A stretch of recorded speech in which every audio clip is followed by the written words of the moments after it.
Yep, last night was just another night in May where you could sit back, relax, and have a beverage of your choice. That is, unless you are part of the largest regular season crowd ever at Citizens Bank Park. He arrived, they embraced, and your Fightin' Phils put on the biggest offensive display seen around here in some time. The power and, more importantly, the emotion returned last night, and it was worth the wait.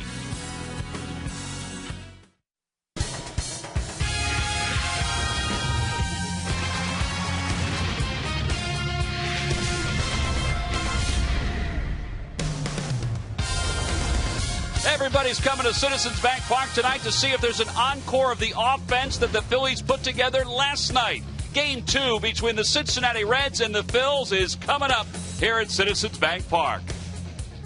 Hi, everybody. I'm Tom McCarthy, along with Chris Wheeler. The Phillies offense came to life last night. Now let's talk starting pitching, because Vance Worley will make the start for the Phillies in place of the injured Joe Blanton. He's been very good in the major leagues. He made one start while he was down at Lehigh Valley in between his appearances here with the Phils. Well, he's been impressive, Tom. They've been very happy with him. He's a strike thrower. He goes out and he challenges hitters. He has a good breaking ball and a fastball that really works. Now, the last time that he started a game for the Phillies, he was in a couple games in relief, but his last start was against the Washington Nationals, and it came back in early May, and he was really good that night. He didn't walk anybody. He struck out 7, and he picked up the win. It was just another game where the guy goes out there and competes and does a good job. He can swing the bat a little bit. You see a nice athletic play there on a comebacker to him. And he's a guy that looks like there's some joy involved when he goes out and pitches. He's a little bit flaky, and he's kind of fun to watch. You see that decision we're talking about against the Washington Nationals where he pitched very, very well. So this is a guy that when they send him out there, they think that they're going to stay in the game with him. Not only as a starting pitcher, but also he showed as a relief pitcher, too, before he went down to Lehigh Valley. All right, now for the Cincinnati Reds. They've lost 6 consecutive games, but in their mind, they've got their main man going tonight in Johnny Cueto. Yeah, they think they have a slump buster going tonight in Johnny Cueto, as Tom said. This guy can really pitch. He has a tremendous running sinker that he can throw all over the place. This is a game he pitched against the Phillies last year, and it was kind of a bizarre game because he pitched very well. And watch this play. See if you remember it. It goes off Votto's glove. Shane Victorino hit it, and there's Cueto. There goes the glove. There goes the ball. Now, Votto flips it back to him. There's no glove on, so he drops it, and a run scores, and he would only give up 2 runs, and one of them would be unearned on that play. It looked like he may even have to leave the game because he got hit all over the place, but he stayed in the ball game even though that bizarre play at first base. Those are the 2 starts he had against the Phillies last year. He did very well in them, and then he had a start in postseason against the Phils in the 3rd game of that series when he lost 2-0 to Cole Hamels. He pitched 5 innings in that game, and they had to get him out. But once again, he gave up the 2 runs, and only 1 was earned. So the last 3 times they've seen Johnny Cueto, that guy's been tough. Yeah, one of the runs that he gave up, the earned run, was to Chase Utley on a solo home run. Meanwhile, Cole Hamels in that postseason game, well, he pitched a complete game and put the Phils into the 2nd round of the postseason. So will be Johnny Cueto making his 4th start of the year against Vance Worley, who's making his 3rd start here in the big leagues. Well, Raul Ibanez has had a very good month of May. 10 RBIs, 333 average. He homered again last night. He's back in the lineup, which we'll get to when we return. 4-game series. The Phillies off of last night's outstanding offensive display. We'll go at it one more time to try to pick up another victory on this homestand. Let's take a look at the Reds starting lineup. They've changed things a little bit. It's brought to you by Xfinity, only from Comcast. Leading it off in center field, Drew Stubbs. Brandon Phillips is up to the 2-hole. Joey Votto bats 3rd, followed by Scott Roll in the cleanup batter. Jay Bruce is in right field. He'll hit 5th. Ramon Hernandez bats 6th. And the bottom 3rd of Heisey, Yanish, and Cueto to face Phillies right-hander Vance Worley, the 23-year-old from Sacramento, who is making his 3rd start and his 5th appearance in the big leagues. Done a really good job, obviously, when you look at those stats. Good ball. Strike ratio. His earned run average is good, and he has competed every time they send him out there, whether there's a starter or in relief. Southwest Airlines scouting report on him, his 5th major league career start. And he has a lot of pitches he can use. The count is 1 ball and 1 strike to Drew Stubbs. Stubbs last night was 0 for 4 as the leadoff hitter. He also struck out 3 times. Yeah, they changed a few things around tonight with the, they're in a losing streak, but also you have a right-hander as opposed to a left-hander starting the game. Inside, 2-1. Chase Utley was 0 for last night, but he hit the ball hard a couple different times, and let's face it, there was a little energy here at the yard. Oh, it was buzzing here last night. Line drive right at Chase. One away. Well, they had him positioned perfectly. Utley didn't even have to move to snare that bullet. Time now for our Nissan keys to tonight's game. As Tom mentioned, another beautiful night here. The wind changed around. It's blowing out of the northwest out to right and right center. Well, see if they can swing the bats tonight against a really tough pitcher. We'll talk about Johnny Cueto in a little while. And Vance Worley, he is the new number 5 starter on this team with Joe Blanton on the shelf. See the conditions tonight, 83 degrees, mostly sunny. It's going to get hotter as the week moves on. Yeah, the humidity's really low tonight, but it's supposed to increase as the week goes along. Brandon Phillips batting second for the first time in 26 games. And he takes a strike. It's 0-1. And these guys are doing a little recon right now on Vance Worley. All they've had to do is have a chance to look at scouting reports and film. Phillips was 1 for 4 last night with a run scored. Top up right side. Utley for the second straight batter. Puts it away, 2 away. Off speed stuff to Phillips, starting with a changeup, got him to swing at a curveball for the out. So 2 outs here in the first. Worley did make a start for the Iron Pigs after he was sent down. That was the plan. He threw 75 pitches and only went 3 innings. He allowed 7 hits, and he gave up a number of hard outs. Matt Province, who does the radio for the Lehigh Valley Iron Pigs, said that, Vance mentioned after the game that he just didn't get comfortable out on the mound. And, he was delayed getting to where the Iron Pigs were playing. And let's just say he's probably happy to be back up here in the big leagues. Well, he started out a little better tonight. Looks comfortable. Yeah, very comfortable. 2 outs. Got a breaking ball over there for a strike. 1 ball, 1 strike to count to Joey Votto, a .327 hitter. Votto late on the fastball. It's 1-2. That's one thing they say about Worley. He's a little bit sneaky with his fastball, kind of that funky delivery that he has, and you don't see Votto late like that on a fastball that often, especially when he's even in the count. It's not like he was behind. Votto was hitless in 4 at-bats in last night's game. Here comes the 1-2 pitch. It didn't come back, so it's 2-2.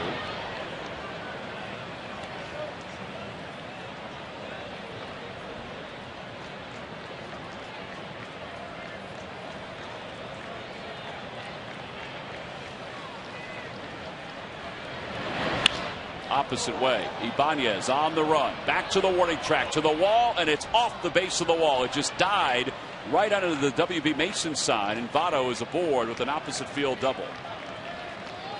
That's his 14th double of the year. The wind blowing a little bit right now from left to right, and you wonder if that knocked it down. It was hard to tell whether it helped it or knocked it down. There's something off speed that he hit. 14th double. That's a changeup grip. And yeah, it's up a little bit, and he just takes it the other way. He had thrown him. Well, he'd thrown a changeup actually to Phillips. He had thrown breaking balls to Votto before that changeup. So 2 away for Scott Rowland, up to the cleanup spot. This is what they expected when Rowland was taken off the DL. Last night Rowland was 1 for 3 with a run scored. He was also hit by a pitch. And he's had a good month of May. He hasn't had as many at-bats as many others here in May.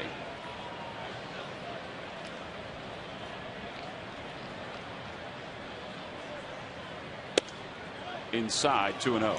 So they're trying to crowd him, and that's always been the book on Scott Rowland, is to try and crowd him, keep it from extending where he really can do a lot of damage. There are a lot of notes that are surprising in the game. That one's surprising. Really? 0 for 15 when he's ahead 2-0. Yeah, because that's one of the things you look at. If it were 0-2, you go, okay, that happens, but not 2-0.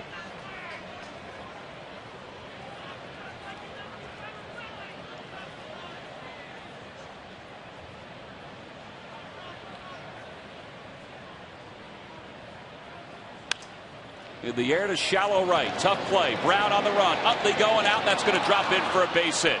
And the Reds take a 1-0 lead. Nothing anybody could do about that. It dropped into no man's land.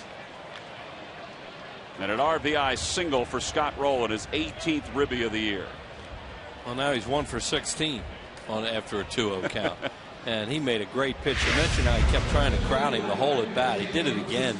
Another fastball in. And as Tom said, that baby's in no man's land. There's nothing you could do about it. And now Votto trots home with a 2-out run. So the Reds strike first. The Phillies scored 2 in the first last night. And here's Jay Bruce. He's had a whale of a month of May. 7th in average in May, but he's tied for the league lead in home runs with Ryan Braun.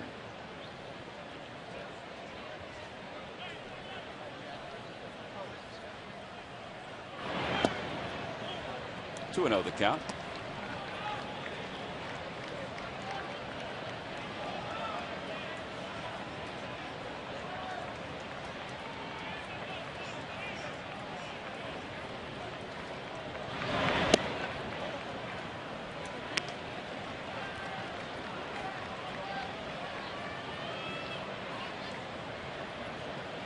Jay Bruce has hit it 5 straight. Yeah, and look out for this guy, 3-0 too. They might turn him loose.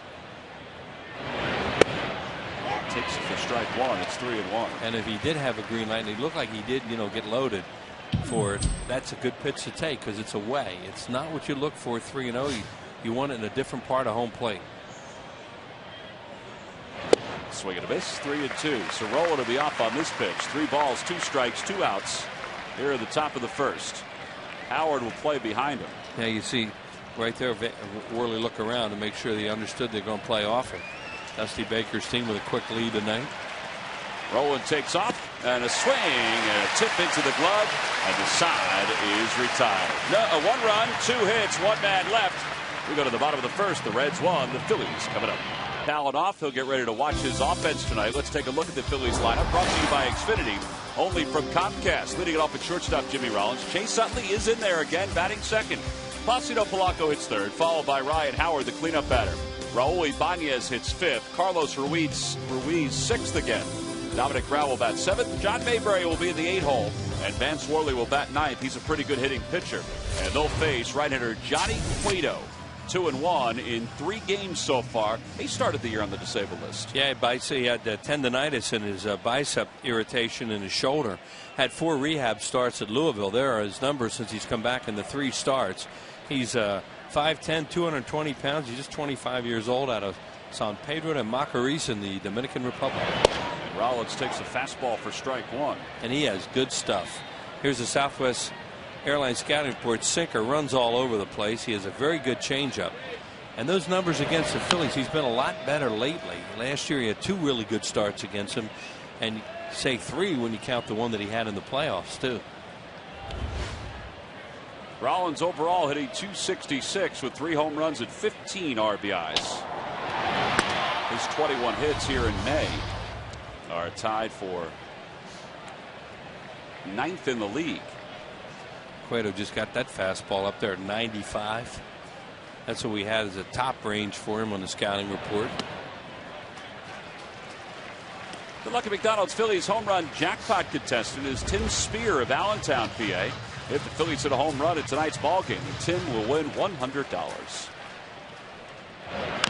Little number right of the mound. And Cueto throws out Rollins, 1 away. He gave Rollins everything he has there. He gave him fastballs. He gave him a slider that he took down and in and got him out in the changeup.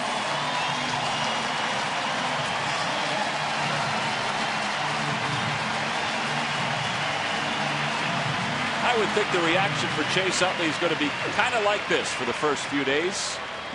Folks will wonder if he was going to be in the lineup for a 2nd straight day. And Charlie Manuel said last night after the game, said, yeah, he'll be in there again. He was 0 for 5 last night. He took him out for an inning. Charlie says that stuff may happen a little bit. Not taking him out for better defense. He's just taking him out to rest him, give him some extra innings.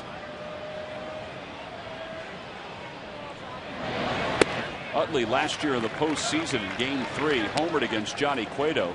It turned out to be the only run the Phils would need in Game 3 because Cole Hamels was so good. Cueto pitched well for 5 innings.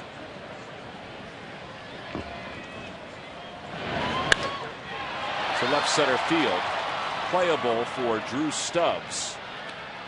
And there are 2 outs. Got Johnny Cueto, throwing 94-95, then his changeup's going to be 83, 4, and 5. That's very good separation, and he's gotten 2 outs on changeups here.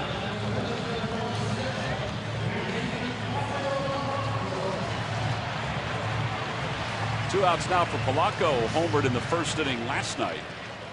He was 2 for 4. His average up to .339, which is 3rd best in the league.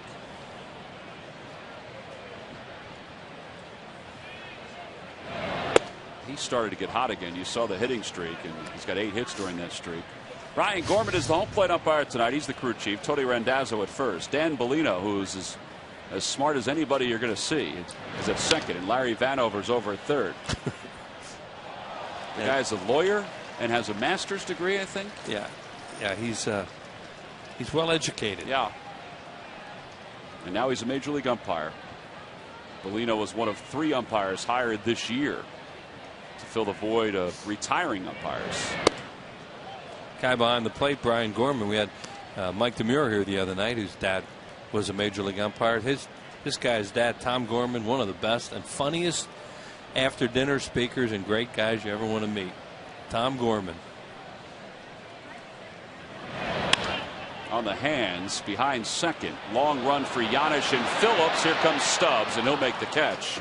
And the side is retired. Phillies go down in order here and there, half of the first. We go to the second here in Philadelphia. The Reds up 1.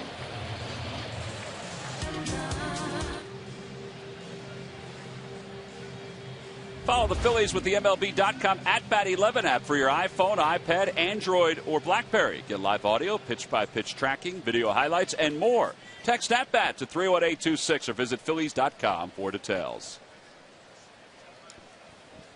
Top of the second, 1-0 Cincinnati. Ramon Hernandez leads it off for the Reds. He didn't play last night.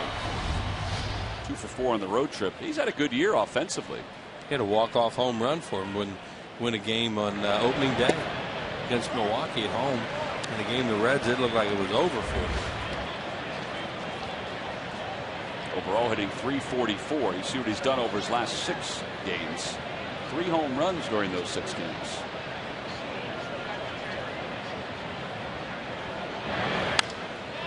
And a looper down the right field line, and that'll be in for a base hit. Dominic Brown cuts it off. Hernandez trying for 2. The throw by Brown just a little late, and Hernandez is in sliding. Second double of the night for the Reds. Off the bat, that ball didn't look like it was hit that hard. I don't think it was. I think he hit it right off the end. He did, right off the end of the bat. But they're finding some good spots. Guy rolling double or singled in that run, getting jammed in the first inning, and they're a leadoff double on a pitch. A good pitch, really, by Worley that he hits off the end of the bat. That brings Chris Heisey to the plate. Chris Heisey, a Pennsylvanian, went to the same high school in the same town as Bruce Sutter in Mount Joy.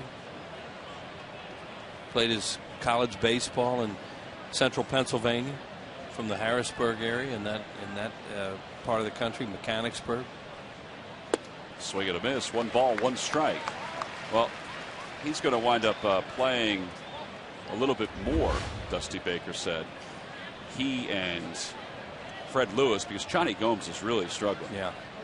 Gomes gave him a good year last year. Heisey was a really good pinch hitter for them last year, and he's got some power. Well, this year he's 6 for 14 as a pinch hitter. Another looper. This one to right center. Here comes Mayberry. Out goes Utley. He can't get to it. Dominic Brown picks it up, and the throw goes into second. How about the hits the Reds have picked up tonight? Yeah, this is really a shame for Worley. I mean, they're just throwing some parachutes out there right now. Yeah, they're due to win a game. They're due to have some things go their way, and the Phillies have to try and stop it. And they feel good tonight with Cueto on the mound. Utley just can't quite get to it. Right there, you see it's just over his glove. Phillies will play for a double play here now and give up a run for 2 outs.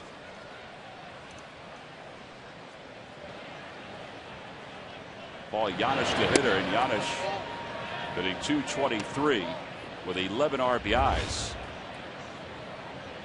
He's had a a rough go of it over the last 8 games. We talked about that last night. Do you see the infield double play depth? It's another one. Let's see if Utley can get to this one in foul territory. He does, makes the catch. Hernandez, good throw. Hernandez tagged just to draw the throw. Tell you what, if Chase Utley's knee wasn't tested last night, it's being tested here tonight with all these little pop-ups and dunkers. Yeah, and he's not sure right now whether he should have thrown that through either, because there's nobody backing up on that play. See right here, now that's not his job, I don't think, to know if somebody's backing up, but it looked like, where was Worley? Was he over towards first? He was over toward first. Yeah, now that ball gets by Carlos Ruiz, and it's a big-time problem for the Phillies. They ask about that. We were supposed to bang. You know, I always think he's supposed to go back up behind it, but it's a pop-up near first. That's one of those let's find out questions. Yeah, Worley going over towards first, and I can see why he would do that in a way, because Howard also had vacated the bag, and he's going to come in there in case they have a play behind the runner. Got a lot of times you'll see an infielder get that ball like that, and that's why they run it towards the infield and don't throw it.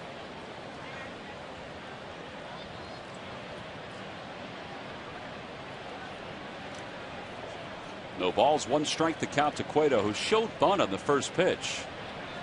And Worley steps to third, looks to first. He wanted to see if Cueto may have offered.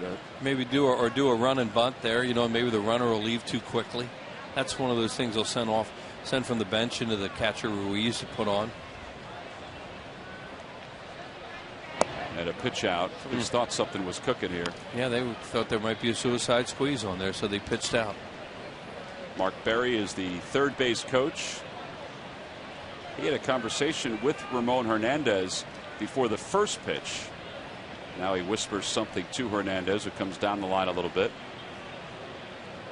Well, there's all kinds of ways you can suicide squeeze. Usually it goes wrong. It's a play that that looks good when it works, but there's so many things that can go wrong.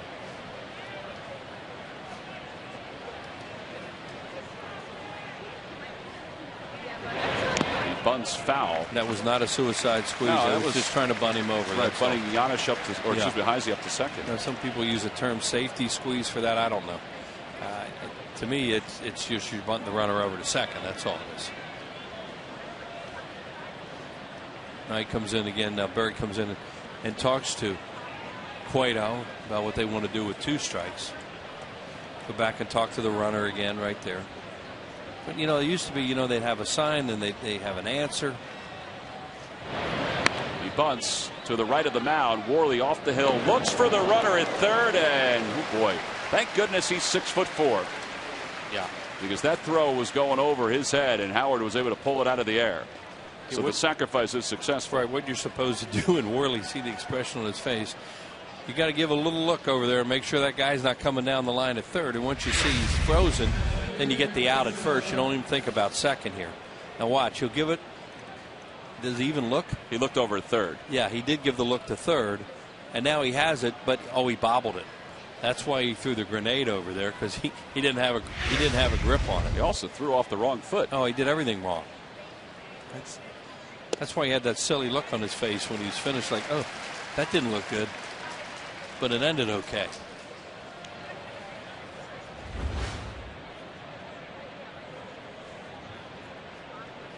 Stubbs line to Utley his first time up.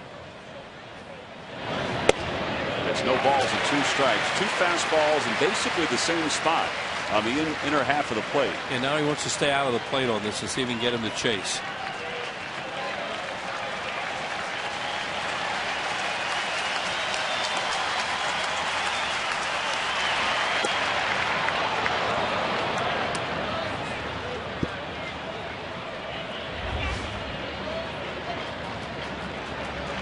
Stubbs does have 20 RBIs this year.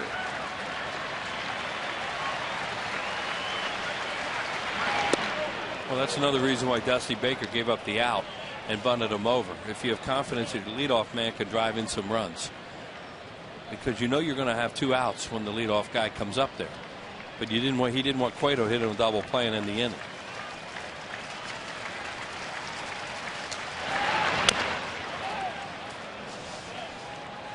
So it remains 2 balls and 2 strikes to Stubbs. A lot of pitches for Worley early in this game. 37 already, not out of the second. Oh, he has runners on second and third with 2 outs.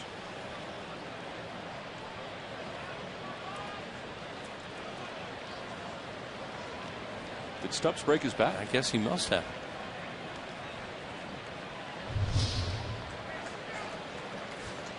Ball strike ratio 14-23. Yeah, and 37 total pitches. Big pitch right now. You don't want to go 3-2 if you can avoid it. And he did. Okay, changeup. 2-2 changeup. Well, they have a base open, but well, now you almost have to throw a fastball here unless you've decided you're going to go after Phillips with him loaded. Swing and a miss. He got him. He may have gotten a piece of it, but Ruiz hung on, and the side is retired. 2 strikeouts for Worley. He leads 2. The nights are full of action with Burn Notice. You can catch 2 full hours tomorrow starting at 8 right here on PHL 17. Well, last of the second, it's been an eventful 2 innings for Vance Worley. He's allowed 4 hits and a run, but he just got out of a jam. He's trying to keep himself dry. He's trying to keep that mohawk dry. Well, he did a heck of a job getting out of that jam, especially with those flares they were sending out there in that inning. And you know, the key of the inning, of course, we always talk about when you get into one of those spots is the 8-hole hitter. If you can control the 8-hole hitter in the National League, you have a chance to get out of it, and he did. Ryan Howard was 2 for 4 in last night's ball game for the Phillies. Boy, he got a pretty good pitch to hit right there, and it's 0-1. In the American League, it's a different story because you have an offensive player and batting in the 9th spot as opposed to the pitcher.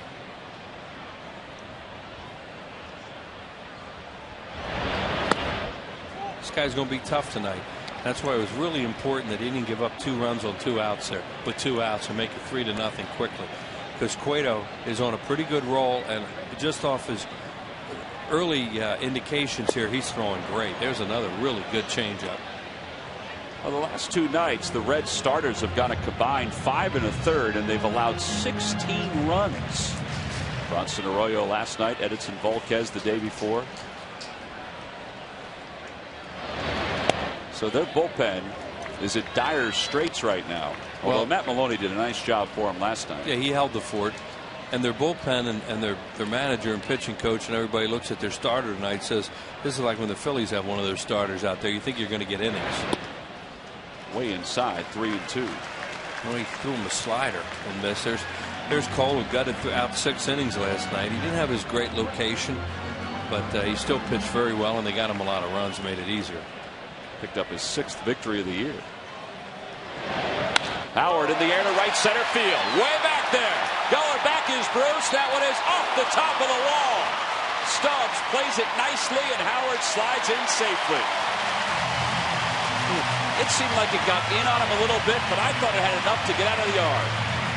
Instead, it's his 11th double of the year, so the Phillies have the leadoff batter in scoring position. Yeah, it looked like it had a chance to be a home run, that's for sure. Cueto's only thrown 1 home run ball this year, and it's to a left-handed hitter. Here's the pitch. It's a 3-2 fastball. He threw a 2-2 slider, so he almost has to challenge him here, and he did. He must have had top spin. Ooh, right off the fence on the top of the wall. And Howard slides in safe at second, safe and secure with New York Life. Now the Phillies have to try and manufacture a run here. Hernandez and Cueto just want to make sure they're right on the signs with a runner at second for the first time in the game. Here's Ibanez. See his numbers in his last 19 games. How about his last 12 games? Here at Citizens Bank Park, he's hitting .405. Hit a home run in last night's ball game over the center field wall. He has been chipping away at those bushes out there. And he's also been able to drive in runs with runners in scoring position. Grounder right side, a foul ball, and it's 0-2. Here's the home run he hit last night. Tom said at those bushes in center field, he did a couple out there in his homestand. Center field homers. That means you're swinging pretty well when you can hit the ball of the ballpark to center field. Has his average up to 239, 5 home runs, 20 RBIs. Way inside, 1 ball, 2 strikes. Well, Cueto will crowd hitters. He's done a lot of that early in this game. And then he likes to throw that changeup away to the left-handed hitters after he crowds them a little bit. See if they go that way now.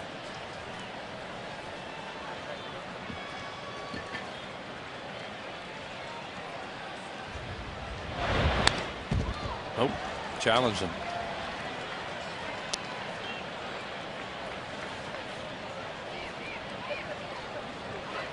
Ibanez has 10 RBIs here in May, which puts him among the league leaders in that category. 1-2 the count. Liner toward right field. Moving over is Bruce. Still going over. He's not going to get there. It's going to roll to the wall. Here comes Howard, and the Phillies tie it up at 1. Back-to-back doubles for Ibanez and Ryan Howard. I think Bruce thought he had a shot at that, and then it must have been one of those top spin lobs we talked about, and it went down fast and he couldn't get to it, and then it went by him. So Raul does the job and gets more out of it. You have to try and pull the ball here if you can, and he does. A line drive with a lot of spin. That was a breaking ball. He threw him a 3-2 slider coming down fast. See, Bruce thought he was going to catch it, and then he didn't have a good angle, and it shot past him to the wall for another extra base hit. 21 RBIs now for Ibanez. Here's Ruiz, who had a good night last night, and his job is the same as Ibanez's job was. Try to get the ball to the right side so the Phils might be able to get another run home.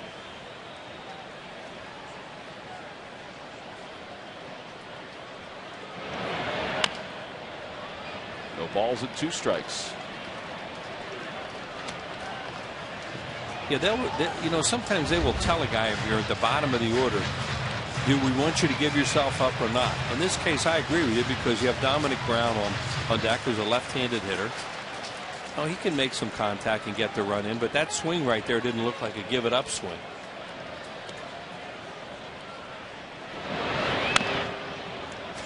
How about that? He fought it off. He's going to get the runner over to third. 1 away. Sometimes it just works, huh? You talk about, as you say, fighting it off. That thing was running right at him. There's Ryan Howard after scoring the run.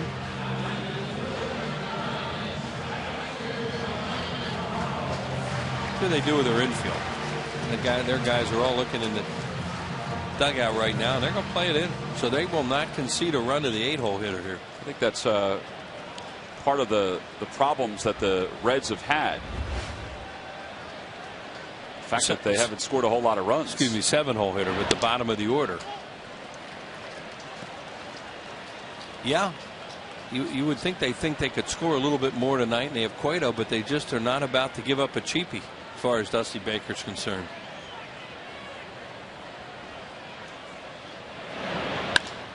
To center field. Stubbs going back. Should be deep enough to score Ibanez. It will. Stubbs doesn't even bother to set himself to throw, and the Phillies take the lead. Dominic Brown comes through with his first RBI of the year. That's a nice run right there. You know, a ball that looks like maybe it should have been caught in the outfield or at least contained, turned into a double. Get him over, get him in, take the lead. Good job. Here's a pitch from Johnny Cueto. He's trying to crowd him with a fastball and then run it on the inside part of the plate, and you saw it ran right out over the middle, and Dominic got it in the air. So here's Mayberry batting 8th again, making his 15th start of the year, and he takes it low. 1 ball, no strikes. John Mayberry, you see, he's wearing the microphone for us tonight. He was nice enough to do that. We'll be capturing some of his sound of the game. Sound on that would be that. Oh man, did that move? He said to me before the game, he goes, I don't really talk that much. He doesn't. He's one of the nicest guys, John Mayberry. He's a good person. Charlie Manuel spoke today about how well he played center field last night. Had a couple of balls that he had to get to in the gap, And his style is very different than, let's say, that of Shane Victorino. It's almost like Doug Glanville's style. Yeah, he's a glider, and he's a long strider out there. Shane, hey, what's Shane, 5'10"? He's going to have shorter strides when he goes after the ball. He's going to be more choppy. But a guy like Mayberry, as tall as he is, glides. I compared him to Devon White last night. Grounded is short. Giannis charges and then waits. The side is retired. The Phillies do score 2. Back-to-back doubles by Ryan Howard and Raul Ibanez fuel the Phils to the lead as we go to the 3rd here in Philadelphia. Trivia question. Log on to Phillies.com. Go to the fans section for all the information, and please submit your answer on the subject line. Wheels, the question is this. What former Phillies third baseman won the National League MVP award as a Reds pitcher? Wow. The answer will be revealed in the 7th inning. We know it's not Scott Rowland. Nope. Although he probably pitched pretty well when he was in high school. I would think he did everything pretty well. What was he, Mr. Basketball in the state of Indiana? Yep. A pretty good athlete. That says a lot. Yeah, in that state. Brandon Phillips will lead it off here in the top of the 3rd. The first pitch up high. 1 ball, no strikes. Phillips popped out to Utley his first time up. Dominic Brown coming through with an RBI and a sacrifice fly to give the Phillies the lead.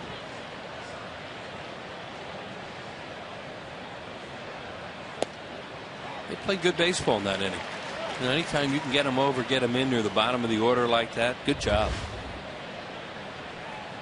And Cueto's showing signs tonight that he can strike you out too. Ryan got it started with a double off the wall.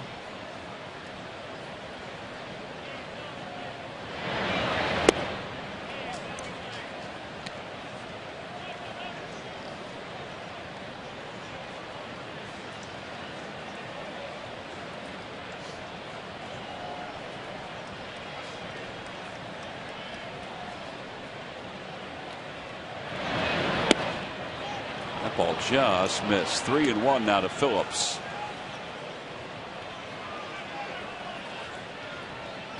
Phillips is 2 for 15 on the road trip as Joey Votto waits on deck.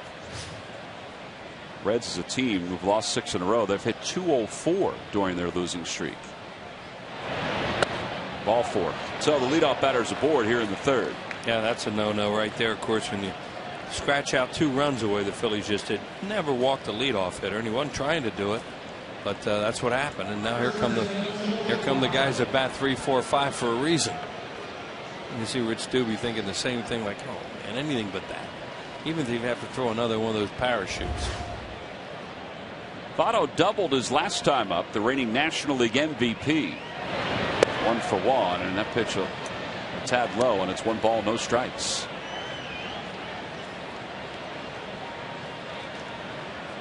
Votto won the MVP last year. He edged Albert Pujols in the voting. Not only because of his numbers, but also the fact that the Reds won the division.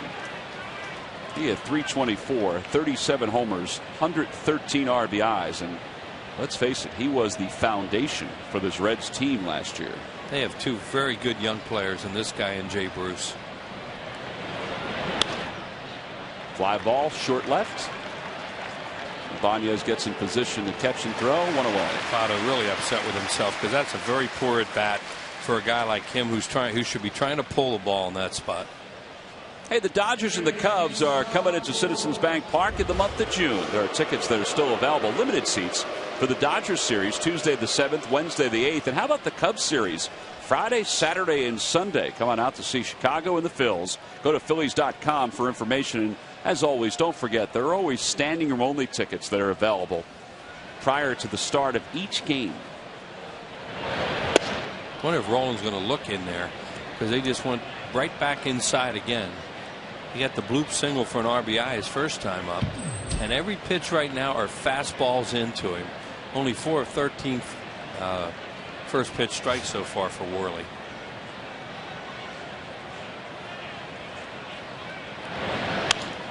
To left center field, Mayberry's over, and there are 2 outs.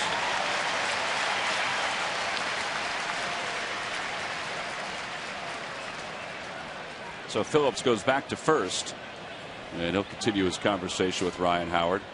Well, Phillips, you know, he's one of those guys that he's just, no matter where he is, he's going to be chirping. Well, he's also, I don't know if you know this or not, Wheels, but he's got his own Twitter account. Oh yeah, he's gregarious.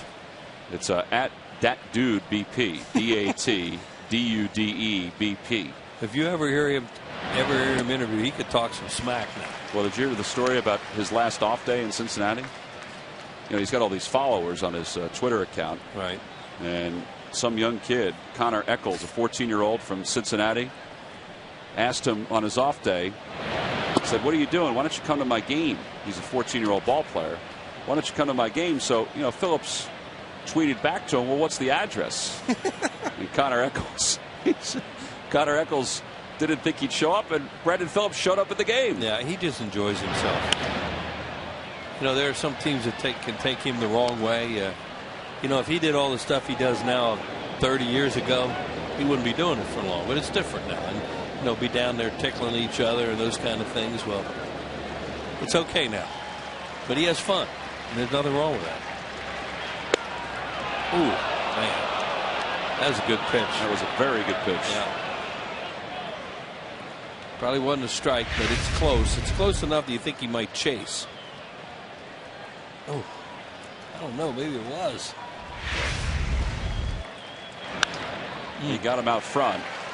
Short left center. Rollins under makes the catch. So good job by Worley to work around that leadoff walk. We then retire the next three batters. We go to the bottom of the third. It fills up 2-1. Mike tonight. Let's take a listen in. Good. Birthday. Go, animal. Dude. Brown man. Let's go, baby. ¿Qué tú crees, monstruo? Esto es 3 ahora. ¿Qué pasó? Creo que sí. Y tú también, monstruo. Well, run out.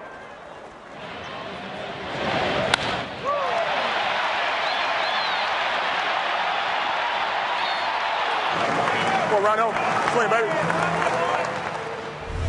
He is a very well-educated young man. He not only has the English language down, but he also can speak a little Spanish, too. That was kind of neat to listen to. A little bilingual, huh? Yep. Stanford grad. Vance Worley pops out on the first pitch. What a way. Now, I have no idea what he said to Michael Martinez and a couple of other teammates. Do you? No. It was awful fast. It was very fast. Well, John is a good kid who's, you know, he's starting to fit in here in the big leagues. Well, he's working hard to try to get better. Rollins the other way. That's going to slice. And picked up by Heisey. Rollins heading to second. The throw just dribbles on in. 3 doubles now for the Phillies. Look at Phillips. Trying to push him off the bag. Oh, this will be something down there now. These two.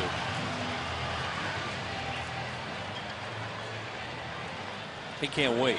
He can't wait for Rollins to get back. No, he's just waiting for him right now. Here comes Jimmy. Now he knows the conversation's going to start. There they go. Yeah, that didn't take long.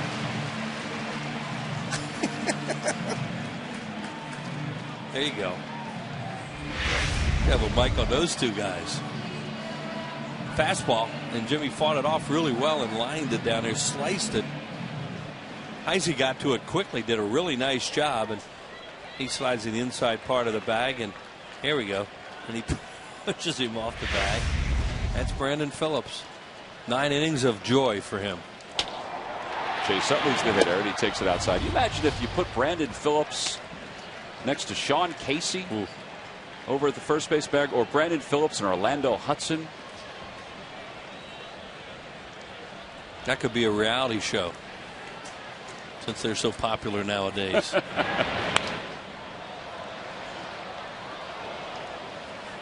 1-1 the count to Utley, who fly to center his first time up.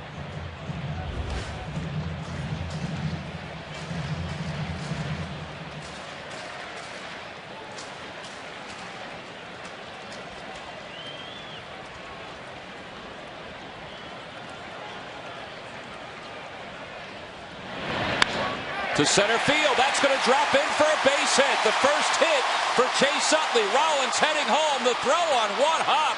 Boy, that was a doozy. And Stubbs just nailed Jimmy Rollins trying to score. He didn't read that off the bat.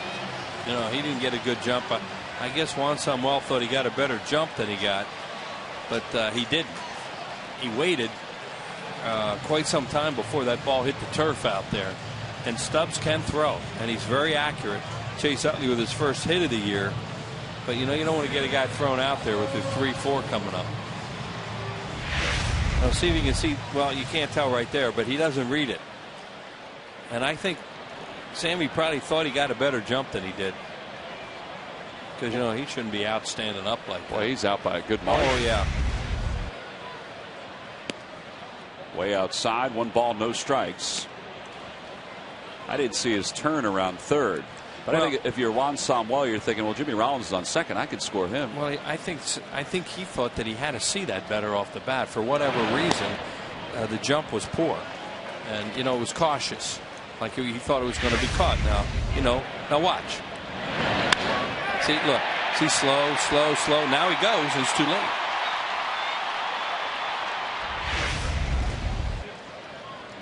Two balls, no strikes to count to Polanco. Excuse me, Tom. You break right away on that. You read it off the bat, and he scores easily.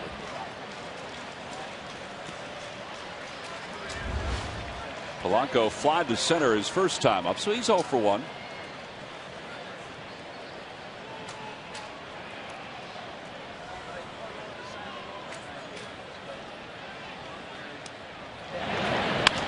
To the right side, Phillips down to one knee. And the side is retired. So the Phillies had an opportunity to tack on another run, but they do not score. They leave one in scoring position. We go to the fourth with the Phillies on top 2-1.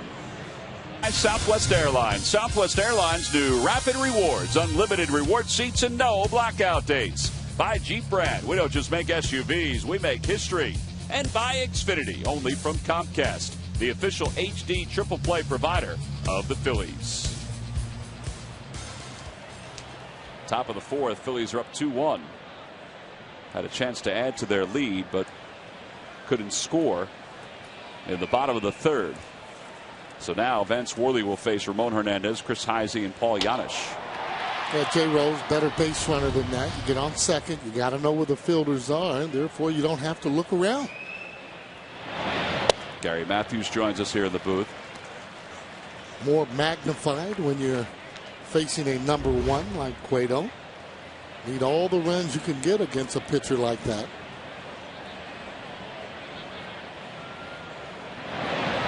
Hernandez doubled his first time up, so he's 1 for 1. Well, Worley doing a little better job now, starting to double up with the fastball inside as opposed to throwing one fastball and then a breaking ball. This breaking ball has been kind of rolling a little bit. Good pitch as he jams him. And Rollins has plenty of time. 1 away. Trust W.B. Mason for the brands you want at prices you'll love, like Avery shipping labels that never jam or smudge. Who but W.B. Mason? So 1 away here in the fourth. It'll bring Chris Heisey to the plate.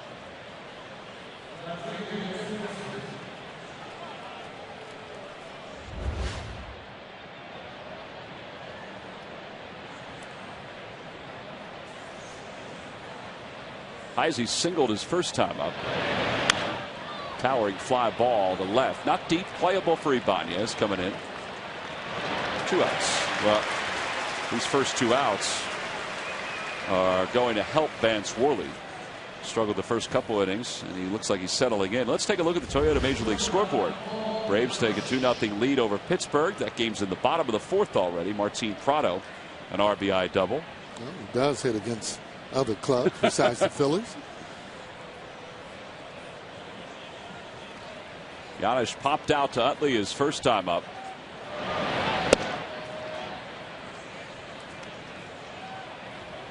Sarge, give me your theory on Vance Worley's success here in the big leagues compared to the minors. You know, in the minors he had an okay earned run average of 3.97 and was a .500 pitcher. Now, I'm not saying that 4 starts makes a major leaguer, but he certainly has been as far as our eyes are concerned, pretty good to watch. Well, he's held his own and he's thrown strikes, quality strikes. Throws a heavy sinker ball. Ball moves inside. Nice play by Howard. Picked it on one hop to the bag, and the side is retired. Maybe that's the answer. Maybe the defense is a little better here in the big leagues, as Ryan Howard just showed as we go to the bottom of the fourth. Bank Park, the ballpark offers a variety of unique spaces and on-site catering available year-round for many types of functions, both large and small. Take advantage of all the ballpark has to offer. Call 215-218-5100 or visit Phillies.com/special events. Bottom of the fourth, Phillies lead at 2-1. Well, the Phillies, thanks to Ryan Howard, Raul Ibanez, Dominic Brown, have this lead. Sarge, I know today, before you came to the ballpark, you were over at the Negro League Memorial here in Philadelphia, and a very special occasion took place. Yeah, it sure was for Stanley Glenn, one of the Philadelphia stars. He had recognized, actually, we just put a wreath for him. His wife, Vera, was there, along with Dave Montgomery. It was a very nice ceremony, just celebrating again the Negro Leagues and the players, I should say, and it was very, very nice ceremony. Stanley Glenn, if you've been at the ballpark on a variety of occasions, was a Negro League ball player from Philadelphia, passed away on April 16th. He was just here at the ballpark for the Jackie Robinson ceremonies, and it was unfortunate that he passed away, but it's kind of neat that you got a chance to be out there during those ceremonies. Oh, it sure was, too, though, and again, with having the people coming out and then recognizing and then seeing the memorial with all the different players on it, again, was just, you start to end up thinking about them from years and years past and some of the things that they were going through. But again, all the ones I've talked with have nothing bad to ever say. I mean, they are very fortunate, they feel, to have played even in that league. Stanley Glenn played for the Philadelphia Stars from 1944 to 1950. And as we said, each time the Phillies recognize the Negro Leagues, the former Negro League legends here at the ballpark, Stanley has made his way to Citizens Bank Park. Long run for Scott Rowland into foul territory. He's fortunate that ball was way up there. And there's one away. So one out here in the fourth. And here comes Raul Ibanez.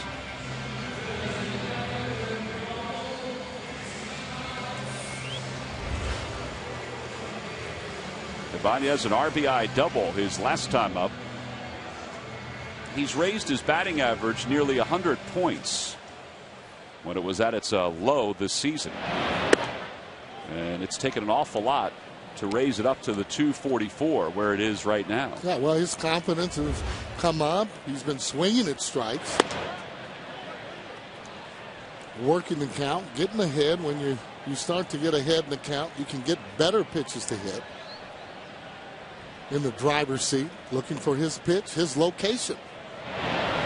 Off the end of the bat, a spinner right through the hole, and how about a little bit of luck too? Well, when you're hot, you're hot. Okay. But notice, though, he kept that bat right in that hitting zone. He didn't roll his hands over, and even though he didn't hit it good, because he's in a good hitting position, it allows him to maximize his ability as he goes the other way, right through the hole there between shortstop and third base. So Ibanez is aboard. Here's Ruiz, who grounded out his first time up. A liner to left, that's pretty deep. Heisey going back. That one is over his head, and then he misplayed it. Ibanez around third. He's going to score. Ruiz with an RBI double. 3-1 Phillies. Well, so many things happened on that play that helped the Phillies. Not only did that ball just take off, but Heisey went back too close to the fence, misplayed it off the wall, and then he fell. Yeah, good call on that, but take a look at Ibanez as he reads this ball just about running all the way. There's that kickoff, too close to the fence. Center fielder not there. He needs to be over there. You see a little bit of a slip. Ibanez all the way home by him.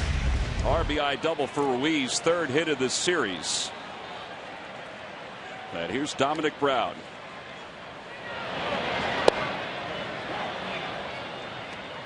Well, that's what they've been looking to for. Ruiz starting to hit the ball. Ibanez has been hot for a while now. Want guys to kind of catch them as opposed to going down where other guys are actually hitting and not hitting the ball well.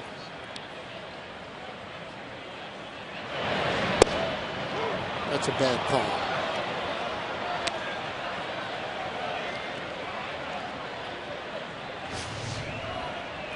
Rookies get those calls more than veterans, but Brian not seeing that ball but too well for me. Inside 1-2 to Brown. Dominic Brown has sacked fly his last time up an RBI, his first of the year here in the majors. 3-1 Phillies. They've scored a run here in the fourth. A one-out opposite field single for Ibanez and a double by Ruiz. Trying to keep that ball up. Low ball hitter. Most left-handers are pretty good low ball hitters.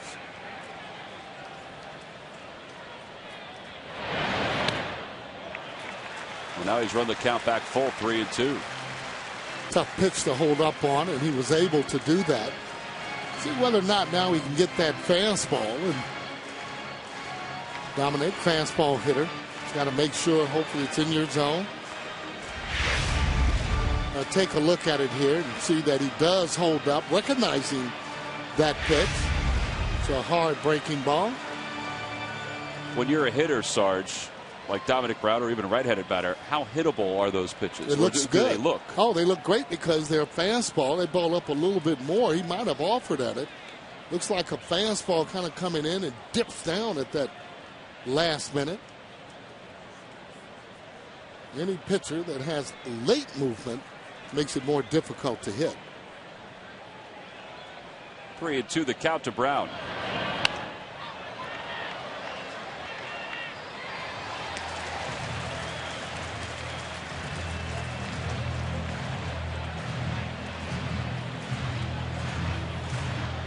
Now Ruiz needs to get off. Make sure he gets a good jump. So if it's a base hit, he's able to score. Ball 4, and the Phillies have 2 aboard with 1 out. It's a nice at bat. Mayberry coming up to hit, and Brian Price going out to the mound. Oh, the Phillies with 6 hits tonight off their double-digit effort last night.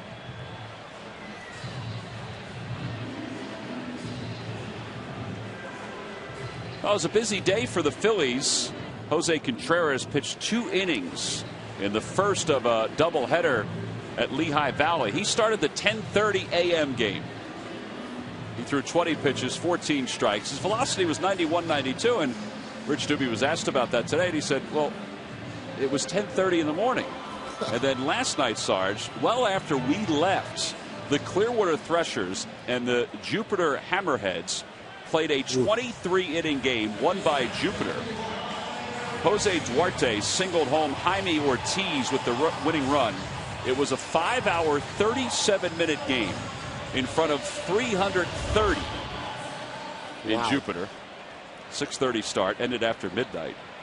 Darren Ruff, he's a first baseman for the Threshers. He pitched 2 scoreless. Joe Savory, he's a first baseman. He pitched 2 scoreless, but he was a former pitcher. I was going to say, you better watch out. They'll have you on that mound throwing. You do too good. Well, Savory, we understand, and this isn't a surprise because this was his reputation when he came out of college. He threw 92. 0-1 to Mayberry. Grounder left side. Rowan backs up on it. Throws to second for 1. And that's all they get. So first and third with 2 outs.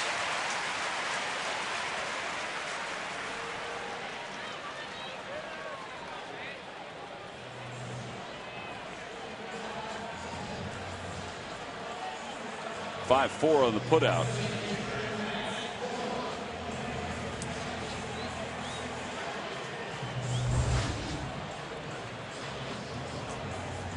Worley fly to right his first time up.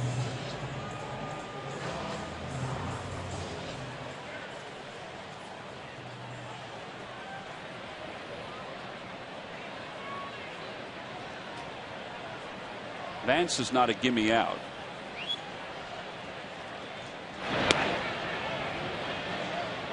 He's 2 for 6 this year in the big leagues.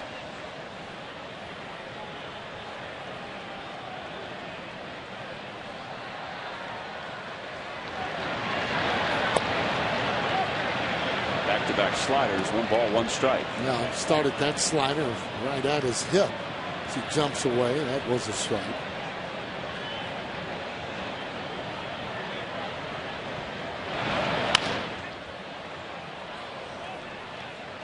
Tell you what, Rowland was playing off the line, and that was awfully close to maybe sneak it into left. It was a pretty good swing. Sinker, hard sinker coming inside.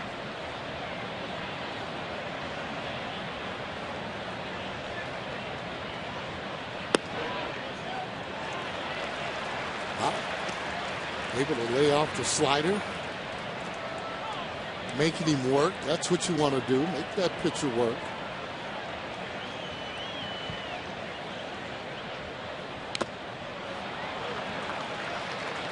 Continues to make him work. A foul ball off the shin guard of Hernandez.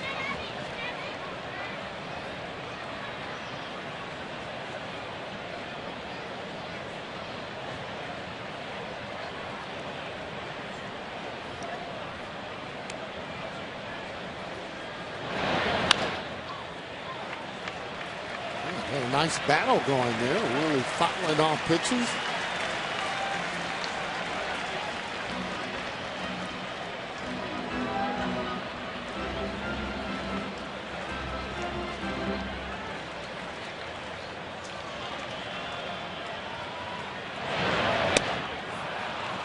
Worley down on strikes, and the inning comes to a close. The Phillies leave a couple, but they get an extra run on the RBI double by Carlos Ruiz. We've played 4. We go to the 5th with the Phils up 2. I'm loving it. By Citizens Bank. We're for homes. Talk to us today about how we can help guide you to the loan that's right for you. And by Chevrolet. See your local Chevy dealer or visit ChevyDealer.com. Vance Worley has a 2-run lead. It's 3-1 as we go to the top of the 5th. 3 runs on 6 hits for the Phils. 1 run on 4 hits for the Reds. Worley pitching in place of Joe Blanton. Joe Blanton's going to go see Dr. James Andrews, renowned surgeon who's done a number of Tommy John surgeries over the years just to get his elbow looked at.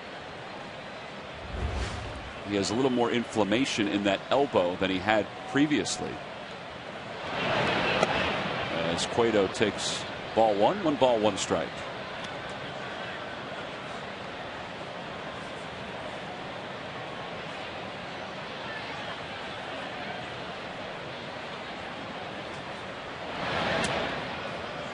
Cueto sacrificed his last time up.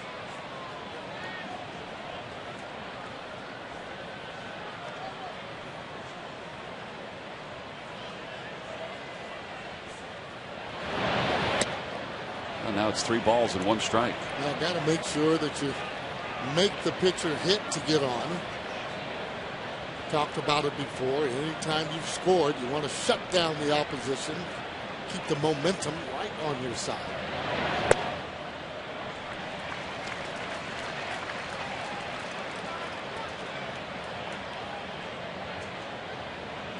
Cueto is 1 for 6 this year as a hitter. He's played in many games, as we mentioned before. 3-2 pitch to him. Ball 4. And he's aboard to lead off the 5th. And once the Phillies get into the month of June, they'll play some games against the National League East, including 4 here at the ballpark against the Florida Marlins. The 14th, 15th, 16th. The day-night doubleheader is Wednesday the 15th. You can get your tickets now by going to Phillies.com. There are a limited number of seats available. Worley's thrown 67 pitches. Part of that is because of his 4 3-ball counts. As Giannis hits one down the right field line, slicing, and it stays fair. And it's going to take a hop over the wall. The umpires are going to go take a look at it, and it did disappear.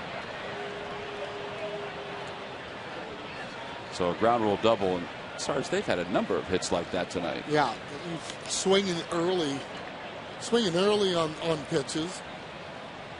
Not bad pitches, however, that Worley's been throwing. Got to give credit sometimes to the hitters. And that ball just hit in a spot that no chance at all.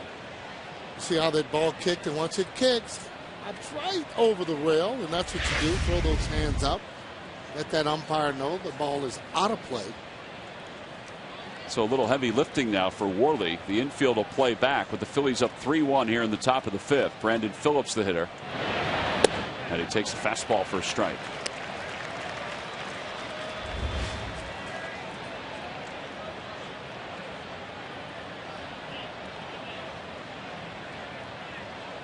Phillips so far tonight has popped out to second. He walked his last time up. To right field. Another looper. Here comes Brown. He's not going to get there. Drops in for a hit, and then he misplays it. And 2 runs are going to score, and it's tied up at 3. Oh, boy. Well, the walk to the pitcher to lead off the inning certainly hurts, but then 2 balls that have just found the grass out in the outfield has certainly helped the Reds. Take a look at it. That ball on the inside, seeing how hard he swings. Ball just starts to slice away, but now you got to make sure you catch the ball, look it in your glove, and if he might have had a play at Brandon Phillips going into second base. So a single, E9, 2 RBIs. Stubbs was flying it around third. So the E9 to allow the runner to get to second. Kyle Kendrick's up and tossing in the pen. Worley's at 70 pitches. Well, this is a pretty good hitting ball club. One of the reasons you don't want to walk batters. It's going out, giving Worley there a little bit of a breather. Worley's got action in the bullpen. It's like Kyle Kendrick.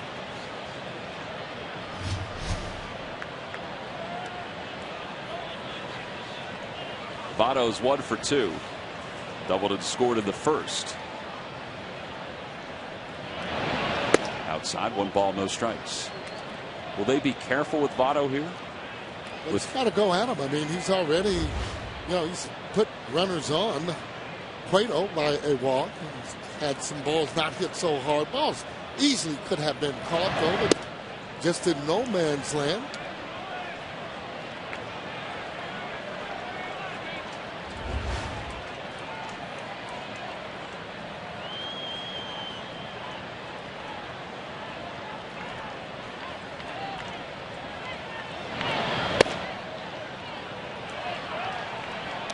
You know the count to Votto.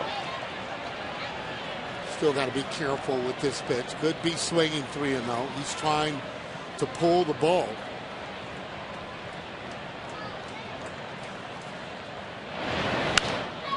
Well, he did get the green light, and he hits it foul into the Hall of Fame club. 3-1 the count now to Votto.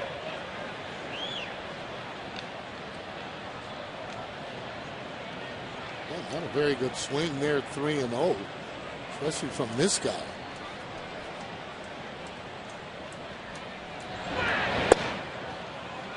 That's not a bad pitch. Must have been a little low and outside. Ball 4. Runners on first and second. Still nobody out here in the fifth. Second walk of the inning by Worley. Wow. Looking for a ground ball double play if you can. Infielders got to knock the ball down. Can do that. Might be able to keep Phillips from scoring at second base. Rowland had an RBI single his first time up, then fly to center his last time to the plate. Worley jammed him.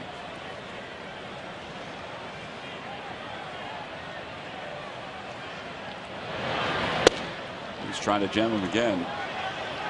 He really jammed him his first time up too, and he had that little dunker to right. Yeah. Just missed though on the inside part of the plate, and you're right. They're trying to get the fastball in on Rowland. Don't want to leave it out over the plate. Looking for a double play ball. That's not a double play ball. That ball's hit pretty well to center. Mayberry's getting back out on it, and he makes the catch. Phillips tags. So does Votto. The throw cut off by Rollins. And there are runners on second and third with one away.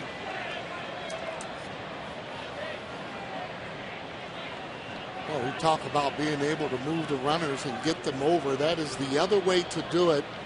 A long fly ball will do it.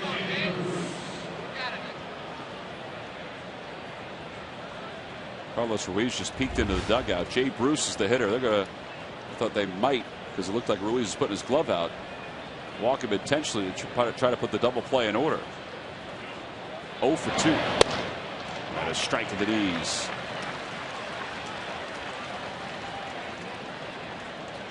Phillies play the infield back here, Sarge, in the 5th.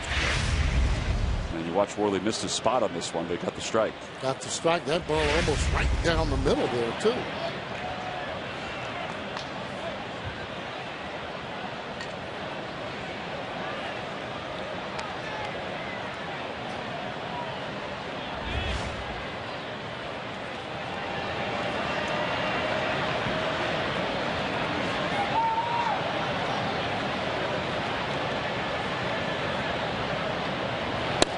That's a good pitch. Oh boy, that almost looked like a cutter the way it went inside, didn't it? Good call on that as that ball moved in on the outside, inside, I should say, part of the plate. Who's not offering at it? Thinking he might have gotten jammed on that ball.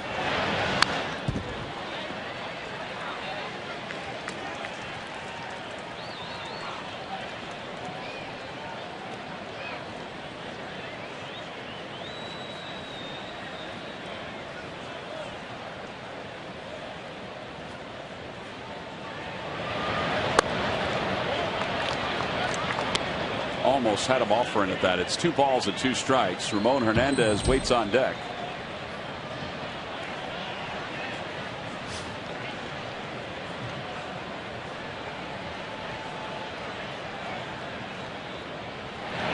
Swing and a miss. He got him. 2 away here in the 5th. Boy, what a great pitch. Bruce almost looking for that ball inside. And that's all set up on that first pitch. Inside as he goes away. Take a look at this. He opens up already trying to look for the ball inside. Guess what? On the outside part of the plate as he waves at the ball. Good pitch there by Worley. So now Ramon Hernandez the hitter with runners on second and third and 2 outs here at the top of the 5th.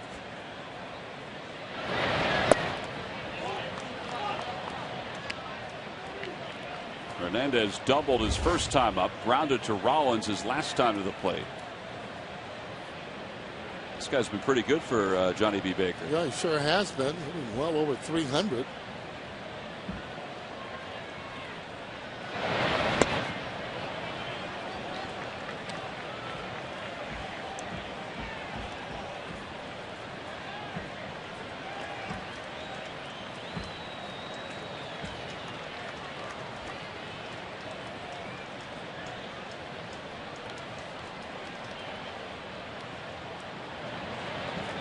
Hernandez has been around. He's played for the A's, played for the Baltimore Orioles, among other teams. 2-0 the count. Low and inside, 3-0. Say this, he's not getting many of the corners or any of the borderline type pitches so far tonight. They're going to go on and intentionally walking. So they put him on to load the bases for Heisey. So 8 men have come to the plate for the Reds here in the top of the 5th.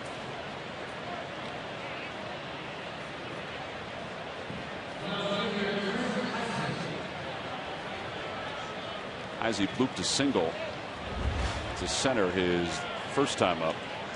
Fly to left his last time to the plate.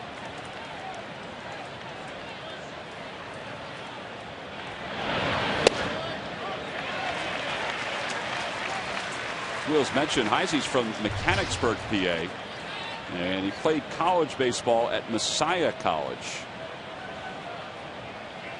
Set a number of school records. I guess so.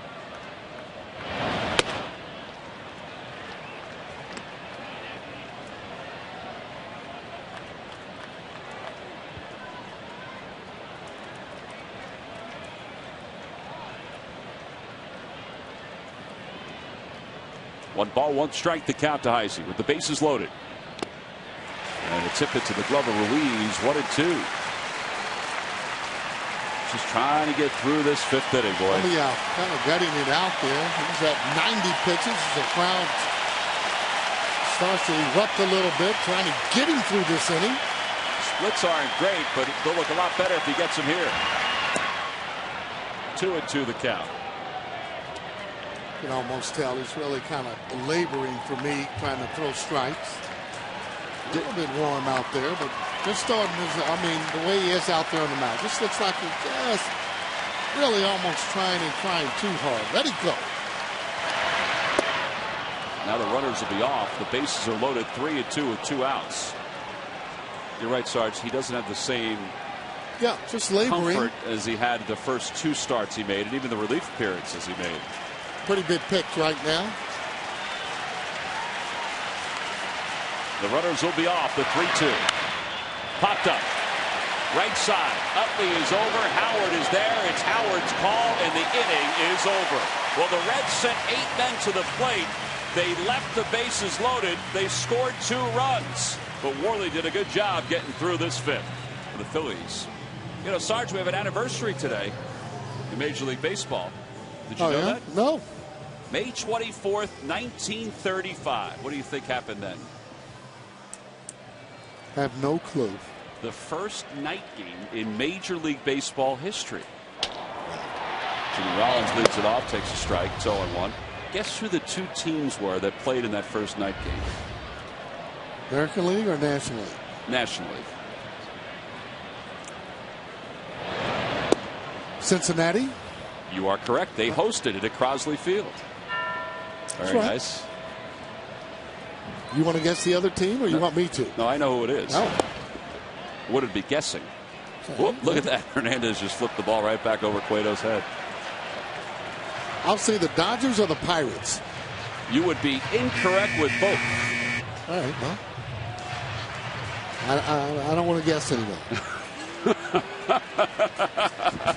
You're calling it quits on guessing? Yeah. Rollins pulls it fair. Oh boy, what a play by Votto. Slings it over to Cueto covering. 3-1 on the putout. And there's 1 away. That's a heck of a play. Well, heck of a play too by Cueto, just to be going to the right side. A lot of time pitchers are over there spectating as he slides. Got to have soft hands to make this particular play, and then you got to be pretty athletic to throw the ball underneath right on the money to Cueto as he gets him by plenty. Take a look at this as he goes down and almost rolls, comes out. He grabbed that ball, didn't even look at it, and threw it. That's a really good play. Remember last year when these 2 guys were trying to make a similar play at first? Gloves were flying everywhere. Cueto was trying to catch the ball without a glove. Phillies wound up winning the game because of that. Anyway, Sarge, the Phillies and the Reds played in the first night game in Major League Baseball on this date back in 1935. Well, I did say the Pirates. It's close. You were in the same state. You are correct. Well, gotta give credit where credit's due. I don't know if I can give you partial I credit. got to tell, I'm like Wills. I don't like that noise. I mean, I don't. Up high, 1-1. Well, there were 632 individual lamps and 8 different stanchions that were used at Crosley Field. Anybody get any hits? It was a 2-1 game, so it's, there were some, not many, though. Think about that. That day, Sarge, really changed the game. Oh. The night games, though, really. And coming out, being able to play the night games, you kind of almost thought you had arrived, even as a high school player. When you got to the majors, though, the lights were really good. Well, depending on what league you're playing in. Utley chops it toward first. Fair ball. Easier hop for Votto. Easier toss for Cueto. 2 outs. Well, tonight after the postgame show, get all the news, weather, and sports all in just 30 minutes. It's the newscast built to fit your lifestyle. So check out PHL 17 News at 10, powered by NBC 10, tonight after the postgame show. I'm not sure if those little guys will be up. But he's enjoying a dog tonight on a night when the Roy Oswald bobble figurine was given out here at the ballpark. Compliments of Toyota. Want him to stay up a little longer? Just give him a little chocolate. Finishes that hot dog, give him some chocolate, he'll be just fine. Stay up as late as you want. There's the bobble figurine given out tonight to all fans. See how it has the Oswald's glove up. That's where he usually starts from the windup. Here's Polanco with 2 outs, 0 for 2. He's flied to center, and he's grounded to second. And it's no balls and 2 strikes.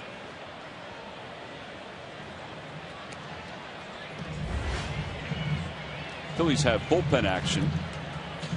It would lead you to believe that Worley's night is probably done. David Herndon and J.C. Romero.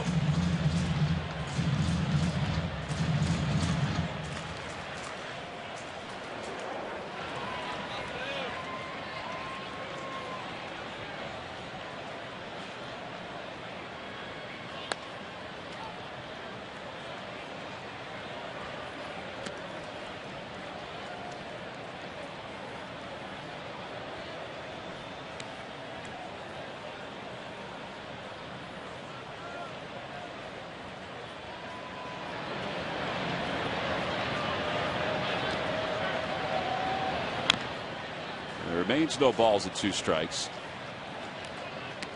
Cueto still throwing the ball very hard. 95. He threw that fastball, and it was running in on the hands of Polanco.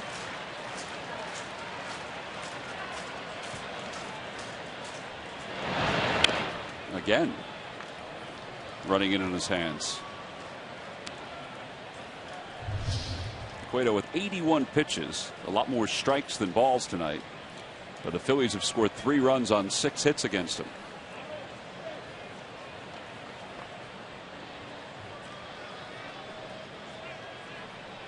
Oh, and 2 the count. Grounded to third. Rolling over a step and in time to retire the side. 1, 2, 3. Go the Phils here at the bottom of the 5th. Well, it is bobble figurine night, but Bernie, who's out in center field, that shot, oh, it's not always the easiest one to get. The closers. Which one? All of them. With Brad Lidge out in March, Jose Contreras took the reins and took over the role. After his trip to the DL, Ryan Madson went from setting up Contreras to setting down opponents in the 9th inning. Even 25-year-old Antonio Bastardo flipped the switch and turned out the lights for his first career save. Success at the back end of the bullpen is brought to you by Independence Blue Cross. Now more than ever, we're here for you every step of the way. Well, Ryan Madson has done a well of a job as the Phillies closer since Jose Contreras went on the DL. Contreras most likely is going to be back with the Phils in the next day or 2. Remains to be seen, though, whether he'll take over the closer's role again. First pitch from David Herndon. Fine play by Polanco. 1 away here in the 6th. Wow. Almost looked like he caught that ball and was going by him. Soft hands. Once it gets into the glove, he usually throws it right on the money. Fastball, and they do call it the hot corner. Take a look at this. Bounces as he keeps that eye right on the ball. A lot of confidence he has in playing third base, coming over from second base. Just a good athlete. Johnny Cueto's the hitter, and he's taken all the way. It takes a fastball for a strike, 0-1. The line on Vance Worley, 5 innings, 6 hits, 3 runs, 4 walks, 1 intentional, 3 strikeouts. And it was his walk to Johnny Cueto in the 5th that kind of set the tone for the 2-run inning the Reds had.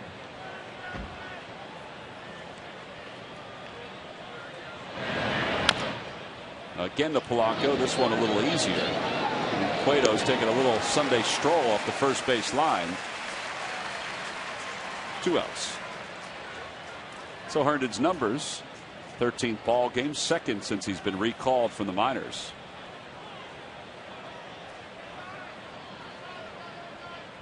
Sarge, how long do you think it's going to take Johnny Cueto to get back to the dugout? Well, he's in no hurry. Didn't even tag first base. Guess he's trying to keep his energy to pitch on the mound. He just now arrived at the stairs in the Reds dugout. Stubbs takes one inside. 1 ball, no strikes.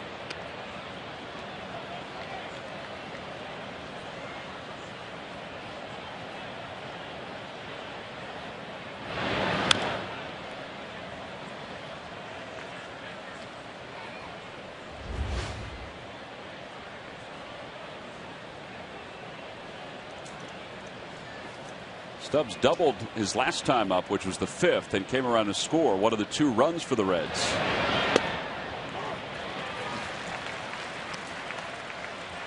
How about that pitch coming back over the inside corner? Slider. Yeah, well, see if you can do that one again. Looked like it was inside, kind of even off the plate a little bit.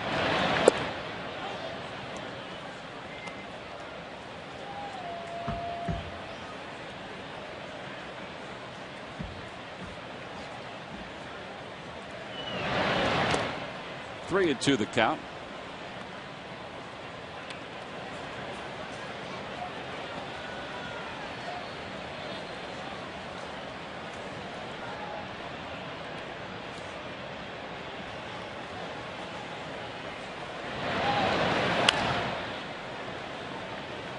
So it remains 3 balls and 2 strikes.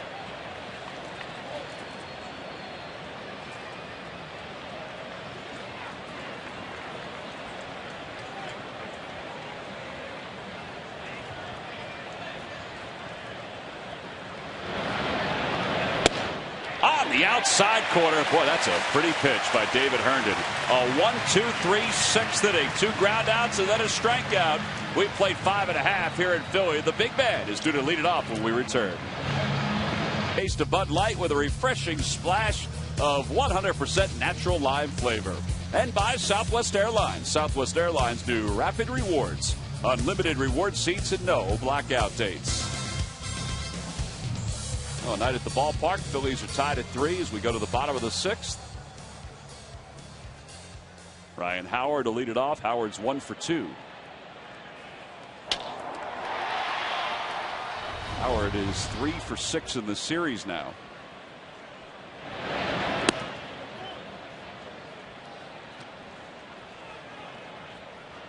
It'll be Howard, Ibanez, and Carlos Ruiz, and these last couple of nights that's looked pretty good.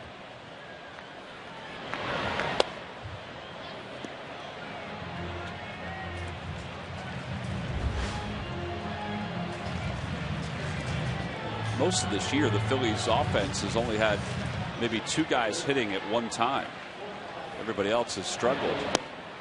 You know, it could be Polanco and Howard, or Rollins and Spurts and Howard, or Rollins and Polanco.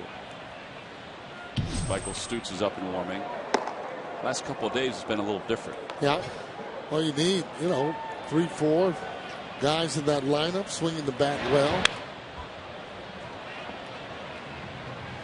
With the pitching, you get 3 or 4 guys hitting the ball, getting a couple hits apiece. You're going to be scoring some runs. Their problem is just they just need a few more opportunities. Well, how about the fact that the Phillies in the last 2 games have 10 extra base hits. Ibanez has his share. They had 12 extra base hits in their last 10 before that. I mean, that's how the drought was rolling. Yeah. And you put pressure on yourself, you start not getting hits or not hitting the ball. Now when you get those situations with runners, you just start to squeeze the bat a little bit too hard.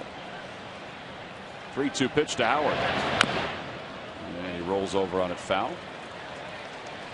But stays alive.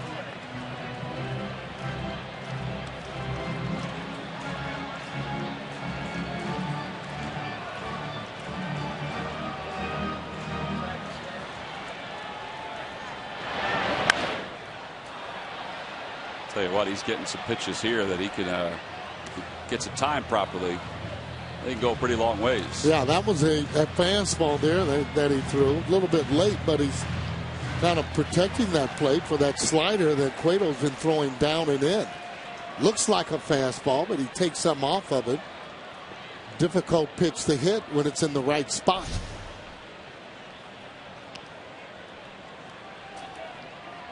So this will be the 9th pitch of this at bat for Howard against Johnny Cueto, who's reached 90 pitches now on the night. Ball 4. So Howard works out a leadoff walk. 2 walks tonight Cueto has issued. Both have been very good at bats. Hey, the Phillies Baseball Academy is open for business. It's baseball and softball camps for girls and boys aged 6 to 14. You get professional coaching, skill development from Phillies players, coaches, and Baseball Academy instructors. You also get a trip to Citizens Bank Park. There are 14 locations, 10 weeks to choose from. Call 610-520-3400 or go to philliescamps.com for more.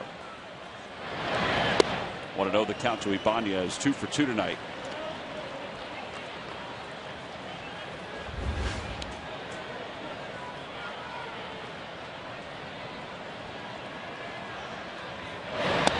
Slider inside, 2 balls and no strikes.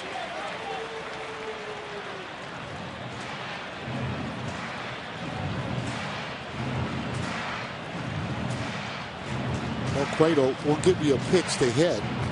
Well, a lot of times as hitters, you got to make that pitcher throw you strikes, and that's by not swinging at bad pitches. Got to know the strike zone. They give a lot of credit. Oh boy, that looked like it was a ball. But they give a lot of credit, the Reds do, to Mario Soto for Cueto's development. Soto won 100 games in 12 years with the Reds and has been kind of a consultant for them, an extra pitching coach from time to time. How good of a pitcher was Mario Soto? Great changeup. Soto had an intimidating fastball. Again, didn't have pitch counts in those days, so when you faced him, you had to buckle up. You knew he was going to be there for about 7 innings or more. But he mixed them up. Again, to a lot more changeups, however.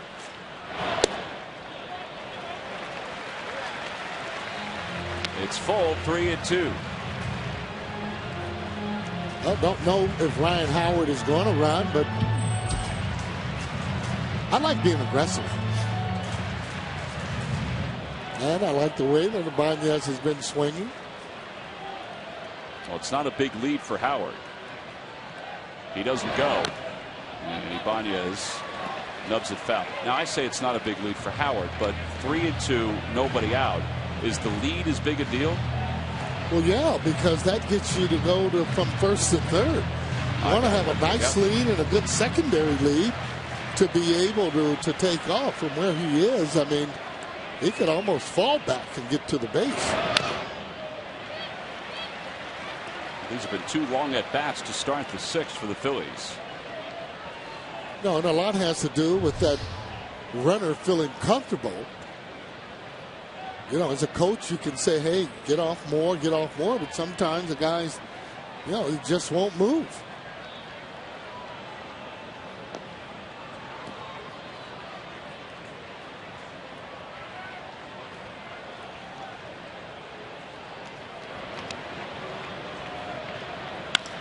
Liner to left, Heisey comes in, and he makes the catch. Boy, that one almost ate him up.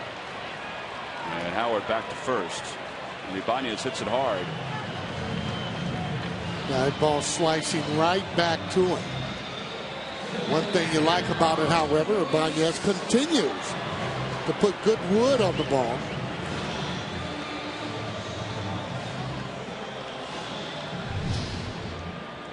So this will be the 100th pitch of the night for Cueto. Carlos Ruiz 1 for 2 with an RBI double. He's the hitter here with 1 out in the bottom of the 6th.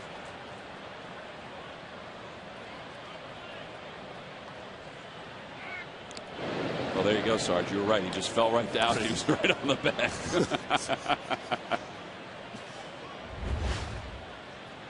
I mean, there are guys that lead that way, but you want to be off a little more. You want to be off and back to the middle. That's going to loop into center, a base hit. Howard stops at second. Phillies have first and second with 1 away. Tell you what, Carlos is starting to swing the bat better. Well, they're going to need him. It needs him to swing that bat. Need a few guys in that order that's hot. He's going right through the ball, though, now. And he didn't hit that ball good. Stayed up the middle. And that's what you want to do. Back-to-back multi-hit games for Ruiz. You wonder if they're thinking about getting another pitcher up along with Logan Andrusik, who's throwing out there. Dominic Brown, there's Andrusik. He pitched in last night's game. He seems to pitch in every game for the Reds. Dominic Brown's the hitter. Sac fly and a walk so far.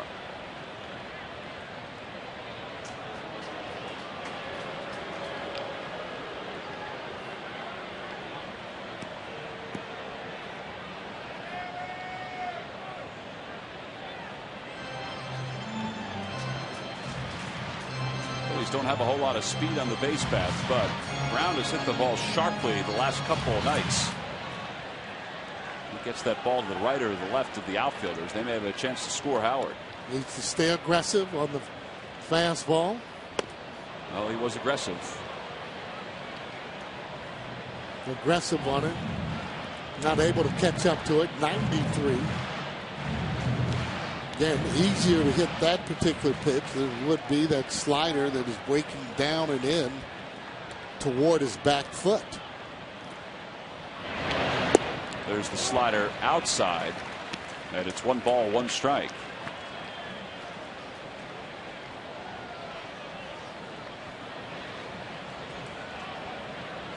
More important, though, when you're on second base, to get even a bigger lead and good secondary lead.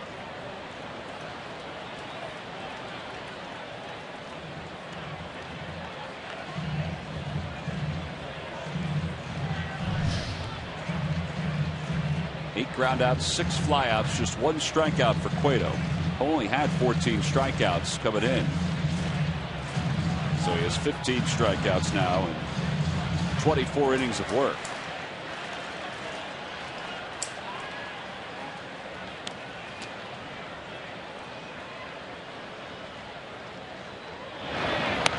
Two and 2 the count. It's only been 8 at-bats plus a couple of others. He's walked and he's got the sac fly. Anything different that you see from Brown compared to spring training? Well, I think it's too early to tell. I think he has to get a few games under his belt, see how he's swinging and getting used and knowing that that nothing's going to happen to his hand. I think he does feel that way, but just being more aggressive. Towards second, Phillips backs up on it, flips to second for 1. That's all they'll get. Brown flies up the line. Good takeout by Ruiz. So first and third now for John Mayberry. You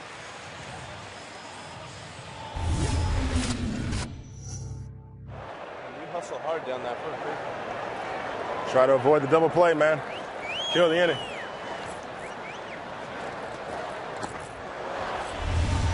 That's what Mayberry did his last time up. He reached on a fielder's choice, and he's talking to Joey Votto about not making the final out on that double play. And Votto said he got down the line pretty fast. Yeah, he has good speed. Brown has good speed, especially for big guys. So first and third. Mayberry the hitter, 0 for 2. Francisco's on deck to pinch hit for the pitcher spot. And a strike on the inside corner.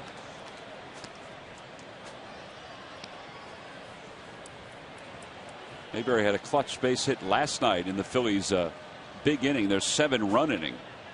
It was a 2-run single. 1 ball, 1 strike the count. A catcher called for a slider. Cueto shook him off, wanted to come back in there with a fastball, and he did. Came back in there a little bit further inside.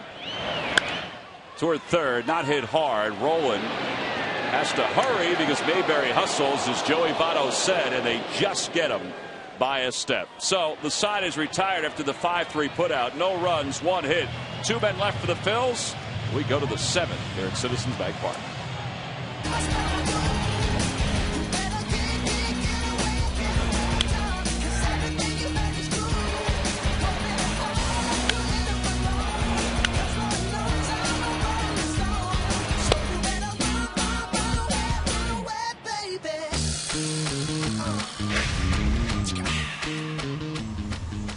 kind of hard to get a handle on this one tonight. You look at the Verizon Wireless game summary. Back and forth she goes.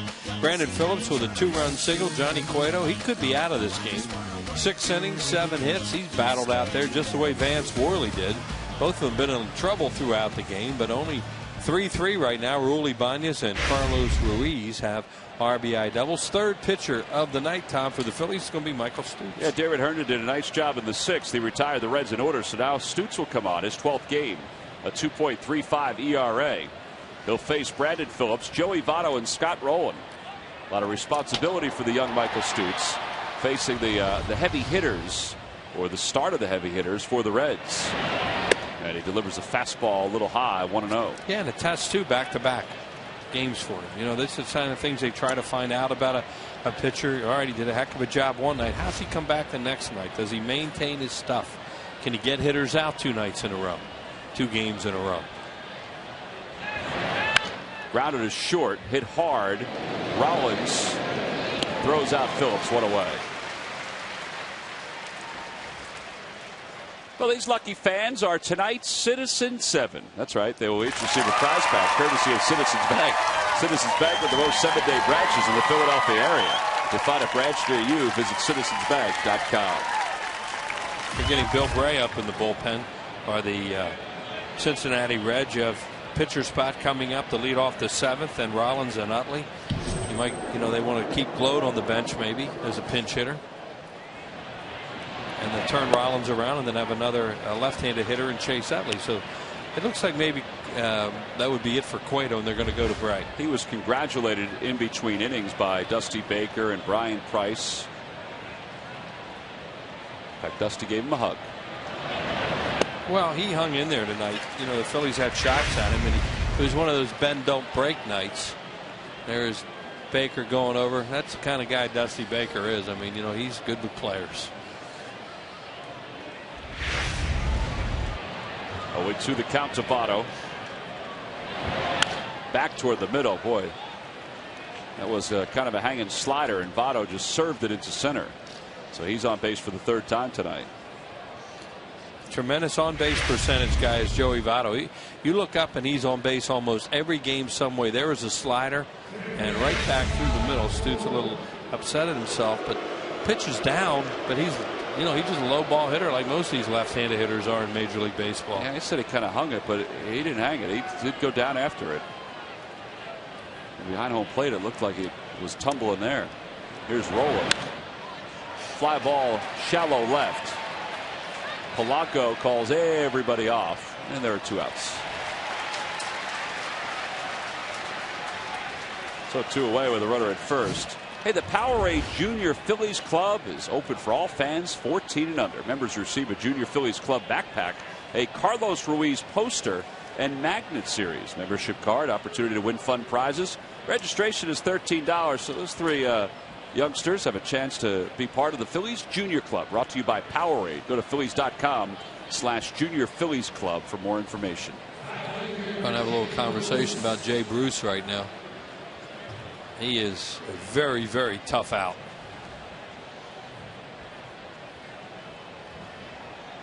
Vance Worley got him all 3 times tonight.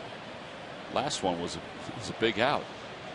Oh, it sure was. And that was a strange game for Vance Worley. All those parachutes they were firing out in the right and right center tonight.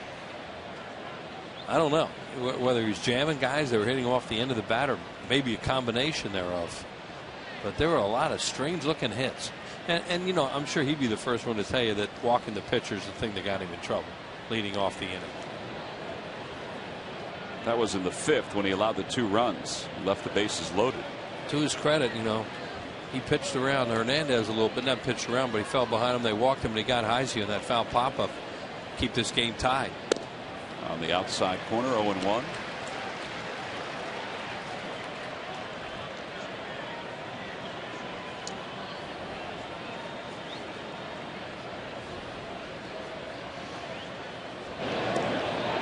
Pretty good feet by Stutz. Quick feet. Nearly caught Votto off guard. J.C. Romero throwing in the bullpen. Well, he's probably getting throwovers right now. Votto not necessarily a base stealer, but you know they must think he's thinking about going. But to me, if he goes here, they'd walk Bruce, take the bat out of his hand. 0-2 the count to Jay Bruce.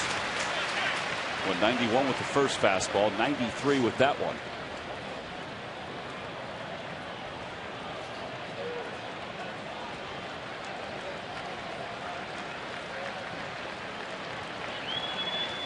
Luis sets up outside.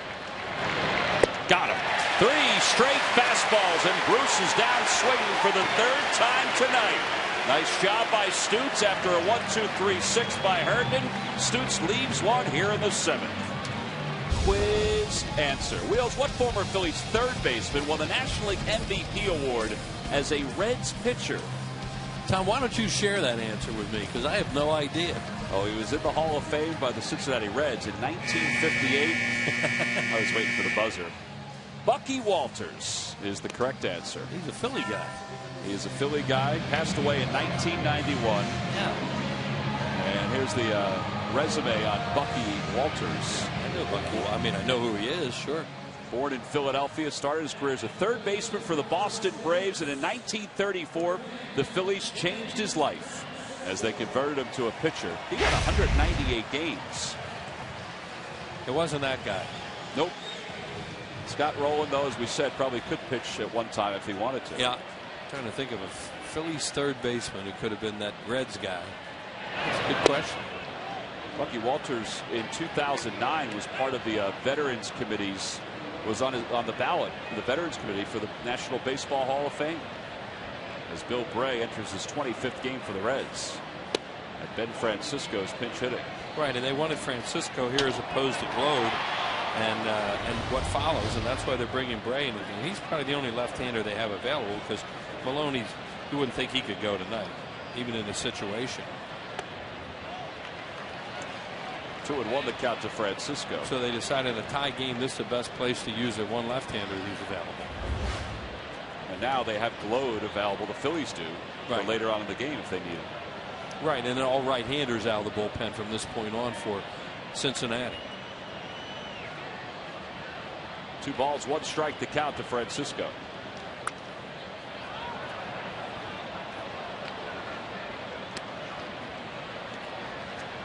Ben's hitting .216 overall, 5 homers and 21 runs batted in.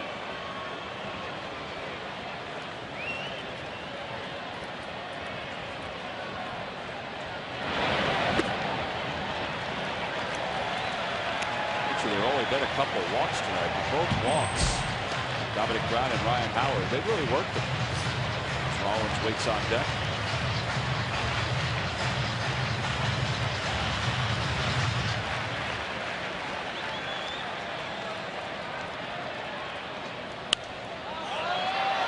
Francisco pops it up near the plate.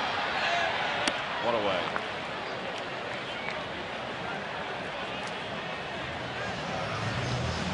First time Philly saw Bill Braves with the Washington Nationals.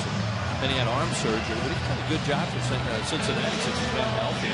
Numbers are good this year. Got a funky delivery, which I think throws off the hitters a little bit as he comes to the plate. Well, left-handers 120 and right-handers 172 against him. Now 27 years old. And he delivers a strike to Rollins. Last year with Cincinnati, Bray was 0-2. An earned run average of 4.13. Unscored upon, though, in the postseason.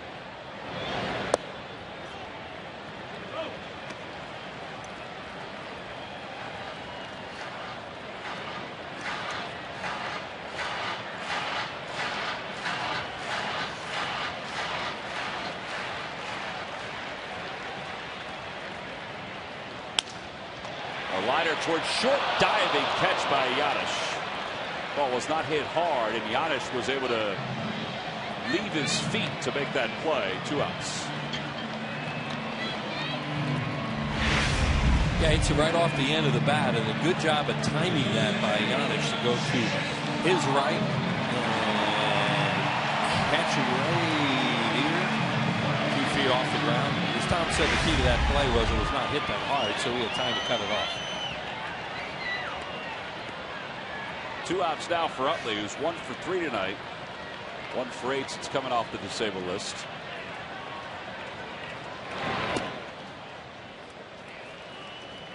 Folks are wondering when Charlie Manuel will keep Chase out of the lineup. It might be tomorrow. It might even just be Thursday, the day game. He may play 3 straight and then take Thursday off. The left-hander tomorrow, so that could be, as you tomorrow, say, yeah. could be tomorrow, and or Sunday. There's Valdez, who would play second base, especially against a left-handed pitcher, as they get Travis Wood tomorrow night against Doc. Next 2 games, Halladay and Lee for the Phillies. Last time the Reds saw Roy Halladay, they didn't get much off him. Nope. 1-1 the count to Utley. Outside and high, 2-1. No hit, no run game in a playoff game. There's the matchup for tomorrow. 6-3 Roy Halladay, 3-3 Travis Wood.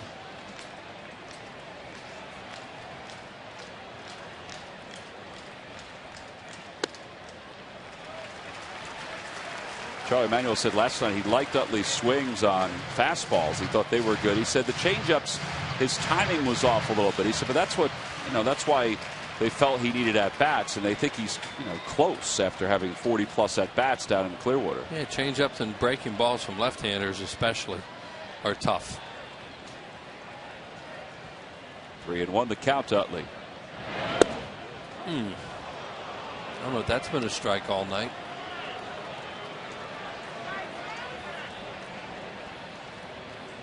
Brian Gorman, the home plate umpire. Chase was also asked last night about the crowd. He said, well, couldn't help it here. They tried to close him out, but they broke through. A little roller to second. Brandon Phillips throws out Chase, so the side is retired. The Phillies go down in order here in the 7th. So 1, 2, 3 go the Phils. We've completed 7 here at Citizens Bank Park. Still tied at 3. WB Mason, who but WB Mason for amazingly low office product prices. And buy the Pennsylvania Lottery. Play Pure Gold, the new instant game for the Pennsylvania Lottery. Must be 18 years or older to play. Please play responsibly. Hey, it's another sellout here at Citizens Bank Park, and the Phillies and Reds tied at 3. Game 2 of 4. Phillies are using the bullpen tonight. Antonio Bastardo in his 18th game. 2-0, 1.10 earned run average. Herndon went a scoreless 6th inning. Michael Stutes a scoreless 7th. They did a nice job. And now it's Bastardo who's on to face Hernandez, Heisey, and Giannis. Those are the scheduled hitters for the Reds.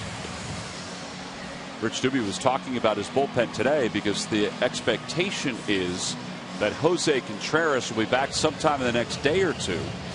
And he was asked about Michael Stutes and Bastardo, who both have done very, very well in the absence of Lidge and Contreras, and he said, well, it's just going to make our bullpen that much better. He didn't commit to the closer was going to be because he wanted to wait and see if Contreras was coming back.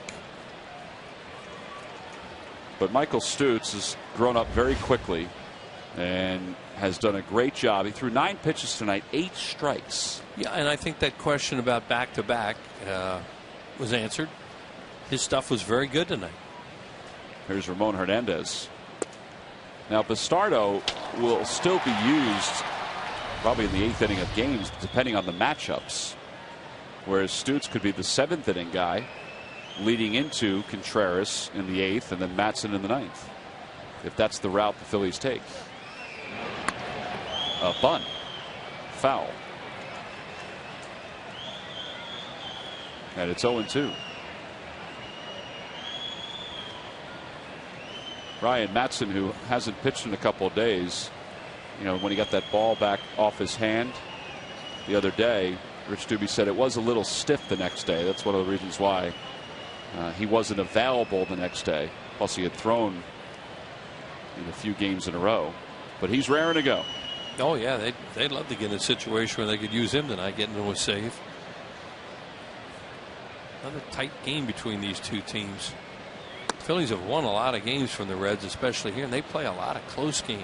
That 4-game series here last year was tremendous. 2 extra inning games and 2 1-0 games. Phillies won all 4 of them. Right before the All-Star break. Pop up around second. Utley and Rollins are there. Rollins will make the call. 1 away. Well, Vance Worley retired the Reds in order in the 4th, and then David Herndon did it in the 6th. And every time the Phillies retire the opposing team, 1, 2, 3. Comcast will make a contribution to Phillies charities. Phillies baseball is brought to you by the Xfinity HD Triple Play. It's your complete lineup for digital TV, lightning fast internet, and home phone. And depending how this one goes, sometimes you will use your closer at home in a tie game in the 9th inning. So we'll just see. But knowing Madson's available is good feeling for the manager. Heisey's 1 for 3, and it's inside. 1 ball, no strikes. I think it's going to be hard to supplant Ryan Madson as the closer when Contreras comes back. He's been that good. Yeah, he's the closer. Try to stay in your own lane when you do this stuff. He's a closer. I don't think they're going to make any change there. Agree with you. He has done a great job, and Contreras did before. Yes, he did. Madson's making it look even easier.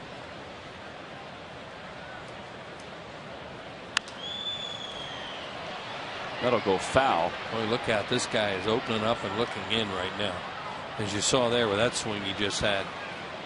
They just threw him a slider down and in. See what Carlos wants to go now, if he wants to stay away from him a little bit. Guy pulls a ball that far foul, even though it's a breaking ball, he's early. He's probably looking in. 1-2 the count to Heisey.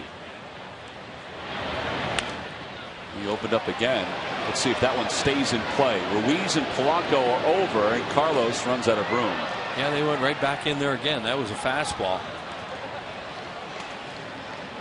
Either they feel that that's the way to get him out and they're going to stay in there, or they're going to go, well, 2 in a row, maybe we ought to try something else just in case.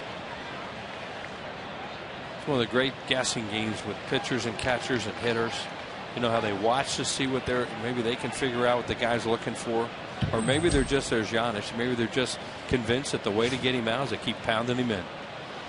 Now they're going to go away. Part of calling a game, and Charlie Manuel was talking about this the other day, so was Carlos Ruiz, is not only knowing what your pitcher has, but also knowing what the hitter has. If he's opening up, how he's swinging at certain pitches. You gotta watch. You gotta, that's all part of the game for pitchers and catchers, to watch what the hitters, how they react to the pitches. They're back in there again now. This should be easy for Rollins. Very little wind here tonight. 2 outs.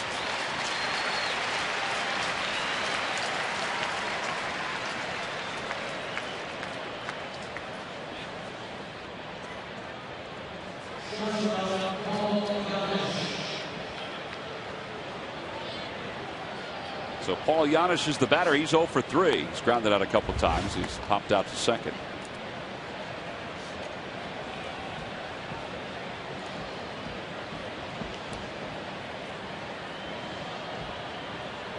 Well, we might see Edgar Renteria in tonight's ball game. He's one of the backup infielders the Reds have. A strike at the knees, 0-1. Mentioned struggling player Johnny Gomes, who did such a good job for them last year. He's out to hit for Bray if they get that far.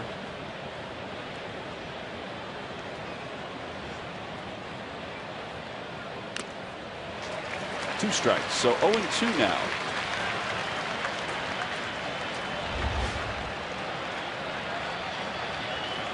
The numbers on Giannis against left-handed pitching. No balls, 2 strikes. Bastardo's ready. That's a good spot. Yeah, it was, especially since everything was away early in the count. It's just the opposite of what they were doing with Heisey. So they came back in. Now if they want to get him away, they'll go back out there now. They just call for breaking ball. Swing and a miss. It gets away from Ruiz. He hustles back to pick it up. Throws off balance. Picked out by Howard. Strikeout. 2-3 on the putout. And the side is retired in order. Giannis didn't react quick enough, but Ruiz did. Placido Polanco will lead it off when we return. Not close, but as we go to the bottom of the 8th, it's a 3-3 ball game.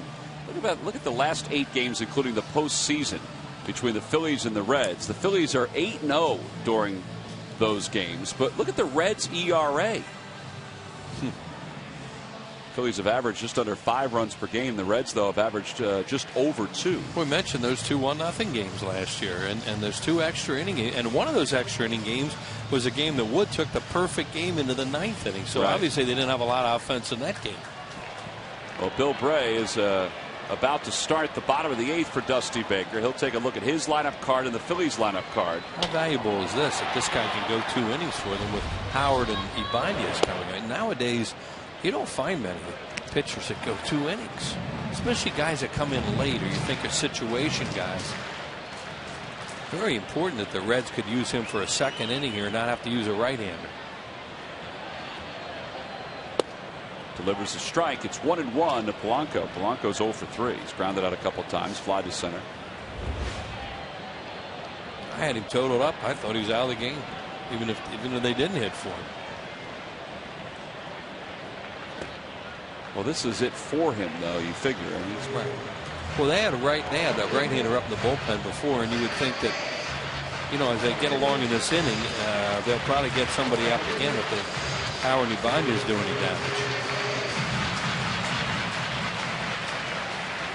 Howard waits on deck. Ibanez to follow. It's 2-1 to Polanco. Fly ball down the right field line. Long run for everyone.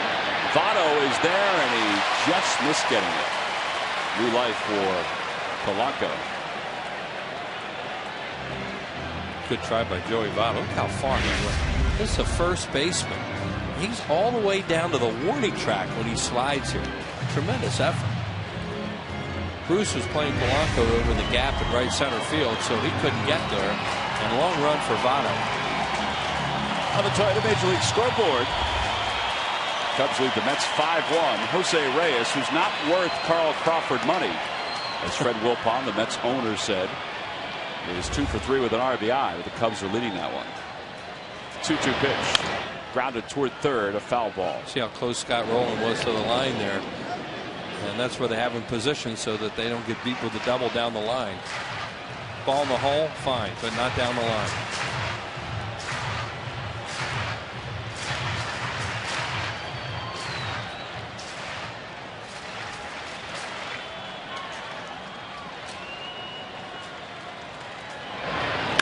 Back toward the middle, right at Brandon Phillips. He didn't move an inch.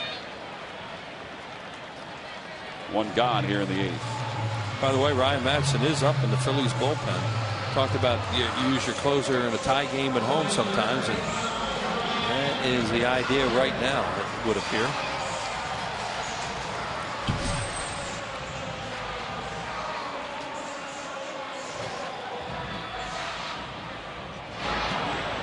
Howard has been on base twice tonight. He doubled and scored in the 2nd. Retired in the 4th by Rowland. Walked in the 6th. Outside, 1-0. Again, they continue to play their overshift defense without Phillips, the second baseman, in right field. Just played very conventional. So that leaves room for him to, get a hit. If he can hit one over the second baseman's head, because they're in the no doubles, don't hit it over my head defense right now. Especially Bruce in right field, who's really deep.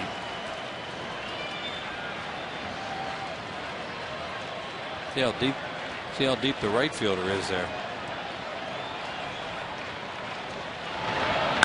Off the end of the bat, a roller to the right side. Giannis, the shortstop. Got to wait for Votto to get there, and there are 2 outs. So Howard's retired. Bray's retired 5 in a row. Took over for Johnny Cueto to start the 7th.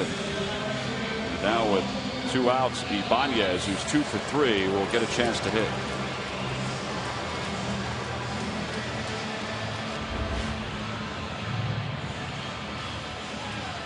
Counting the postseason, the Phillies have won 8 straight against the Reds here at Citizens Bank Park, trying to make it number 9.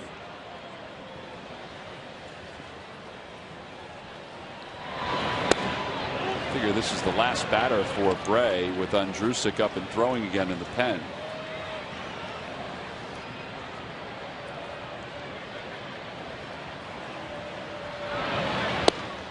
Yeah, they would be very happy if, you know, obviously they want Bray to get this guy out, get Ibanez out, but if he doesn't, then they'll go to the big tall right-hander sinker baller who was in the game last night, Andrusik.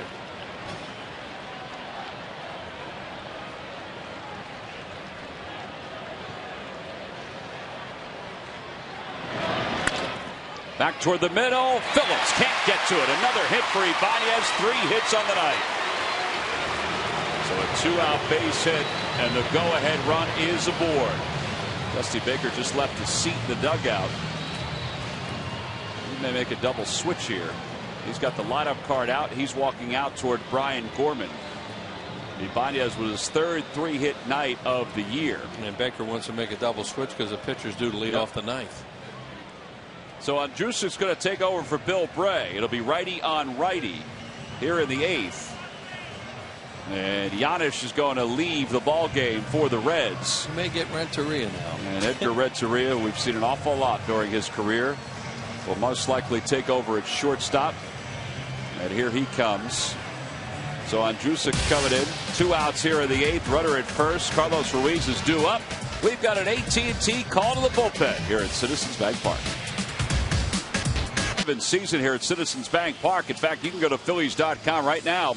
We talked about the Dodgers series coming up, plus the Marlins series, the Cubs series, and also there are a limited amount of standing room only tickets that go on sale at the ballpark a few hours prior to each home game. Again, go to Phillies.com for more information.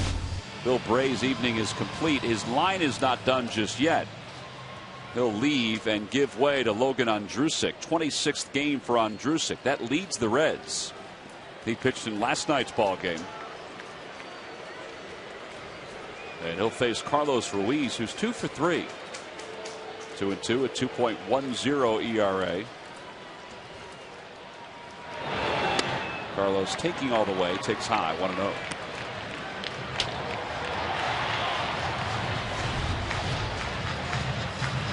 Andrusik pitched to the top of the order last night, retired them in order.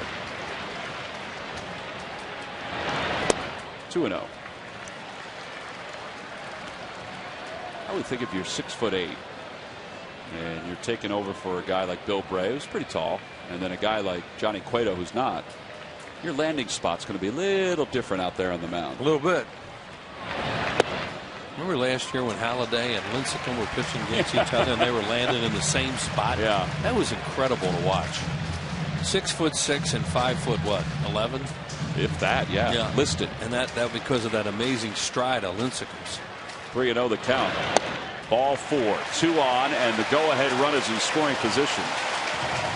That's a really nice at bat by Carlos Ruiz. It's almost like he went up there and wasn't going to swing till he got a strike.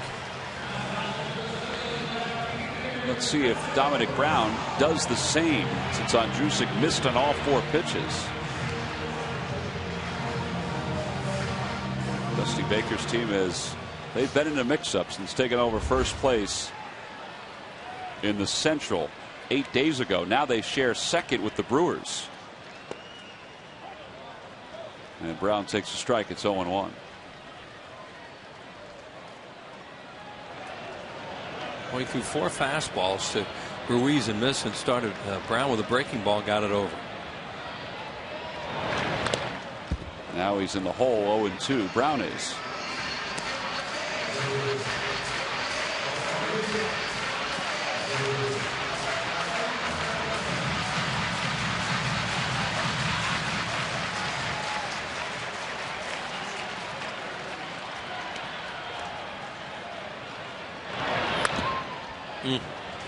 Now he hit that. Spoiled a pretty good 2-strike pitch there.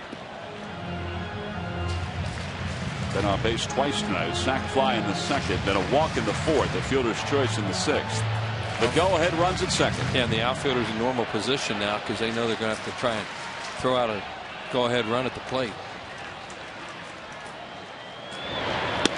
Inside, 1-2.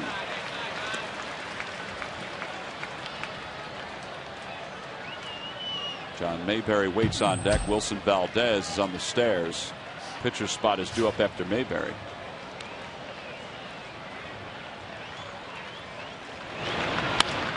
Off the end of the bat, a one-hopper to Votto. He goes to second to get Ruiz. I don't know if Andrusik didn't break and Votto saw that, but he decided to throw to second. And the side is retired. No runs, 1 hit, 2 men left for the Phils. It's on to the 9th in a tie ball game. Questions for John Clark and Mike Missinelli. They'll break down tonight's game with all the highlights, plus answer your questions. It's the Phillies post-game show, live from Sugar House Casino, coming up next. Don't need those jackets tonight, huh? I don't think so. They look like a cold maid. Yeah, we wore those jackets more than we anticipated in April and here in May. They came in handy. Ryan Madson is the new pitcher for the Phillies. 2-0, a 0.47 ERA. And he's on to keep this a tie ball game. Edgar Renteria leads it off.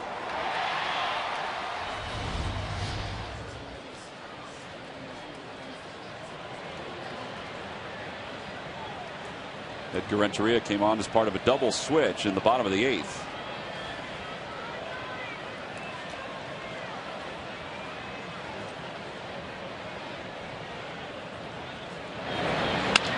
And the first pitch looped in the air to center. Here comes Mayberry, makes the catch as he gallops under it. 1 away.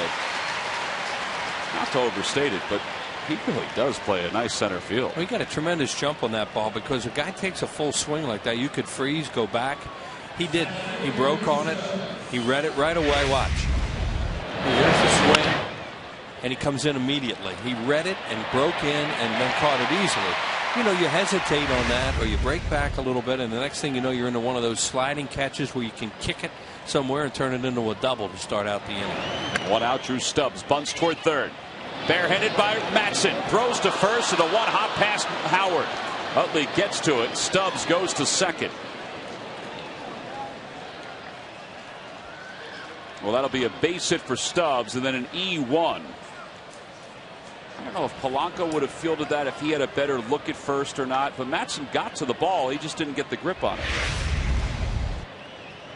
Yeah, Polanco was there too, and Madson's footwork is off. He's falling backwards when he throws it, so it's tough to make an accurate throw. Plus Polanco was kind of in his way too because he was in the area. And Ryan Howard, he throws it right into the runner, and you see Ryan Howard there trying to olay it because the runner's coming right at him at the same time. It's a tough play.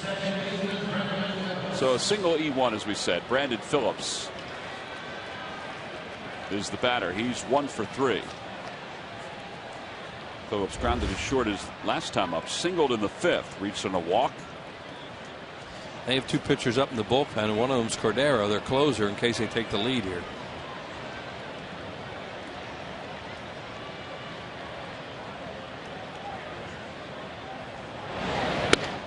Fastball for strike 1, 0-1. Cordero is the furthest of the 2. Nick Masson is the right-hander closest to you. And he would come in if the game remains tied, you would think.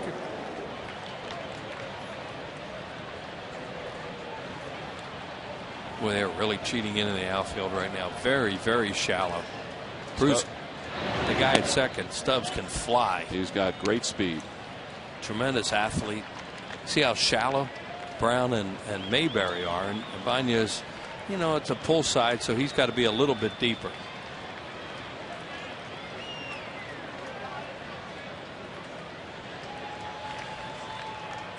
One ball, 1 strike to count to Phillips. Madson trying to keep Stubbs close to second. So's Utley.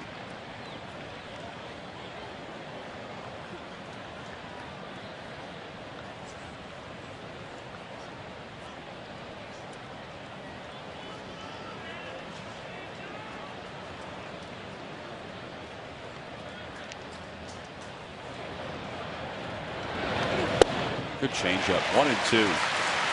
Phillips was looking fastball, and he was stepping in the bucket and trying to rip that one to left. Yeah, he's a little off balance on that one.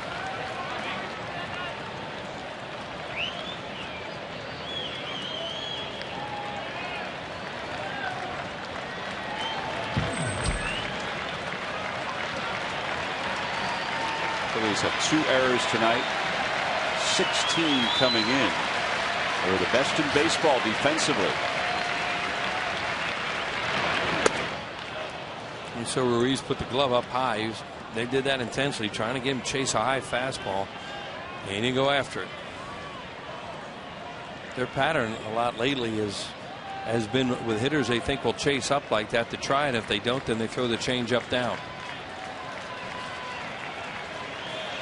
2-2 the count to Phillips with a runner at second. Nope, one up there again. On the Toyota Major League scoreboard, there's a delay in Arlington with the White Sox leading the Rangers 4-2. There have been tornadoes all along the South over the last few days, and there was a massive one that was going through Texas and Oklahoma all day long. I mean, it was a big one. I hope everybody's all right down there, but that's why there's a delay. There's a weather delay. A liner foul. It remains 3-2. Been to a lot of games. 6,000-7,000. Never been to a tornado delay. That is really a scary thought. Well, watching the television coverage earlier today, as they were focusing on Oklahoma, Oklahoma City, northern Texas, and I guess now the Arlington area. I mean, it looked very dangerous. I mean, the radar were all different colors with the storms coming through.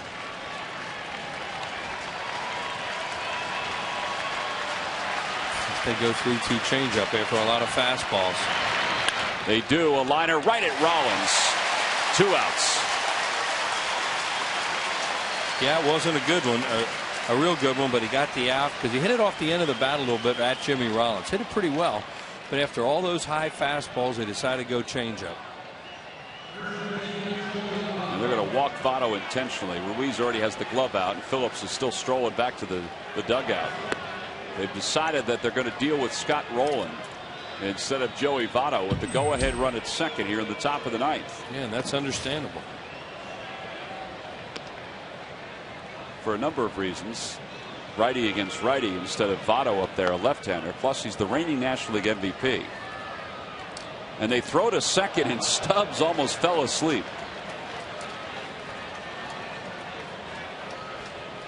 Utley was there backing up the throws from Ruiz to Madson. So there's ball 4.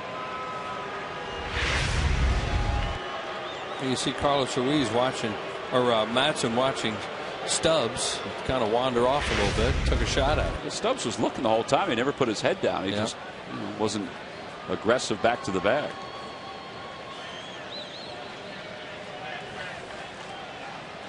So while Rich Doobie talks to Ryan Madson, Mark Berry talks to Drew Stubbs. Yeah, there's really no strategy involved right now other than how we're going to pitch this guy. Well, we've watched the Phillies pitchers against Rowland come inside to him tonight, and that is the norm, and it was the norm when Rowland was with the Phillies. Yeah, and they're going to pay attention to Stubbs a little bit. That's probably another thing they're talking about, what they're going to do. If Stubbs were to steal third, I don't know if they're going to make a big effort at him because it's still going to be 2 outs, and you don't want to take a chance of throwing the ball in the left field and letting the run score that way. So, yes, look, the infielders are all the way back right now. That's something Rich Doobie just talked to him about, too. And see how far back they are? They're not worried about holding him on right now. And the outfield is playing him in center and right to go the other way. And if he were to break, I think they're just going to let him go. 1-0 the count to Rowland. Rowland tonight is 1 for 4. RBI back in the first.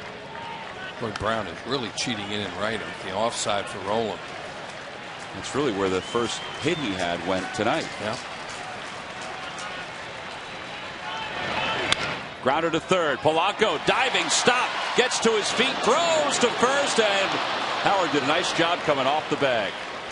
That throw was wide. He thought about going to second, but with nobody holding Votto on at first, he got a great jump on contact. And Polanco saves a run. And Howard saves the throw. Yeah, he didn't think he could get rolling off the bat, and he thinks about second. As Tom said, though, Votto's going to have a tremendous jump there because they're not holding him on. He sees he has no play there, And on the other end, that's a good job by Ryan Howard to come off the bag.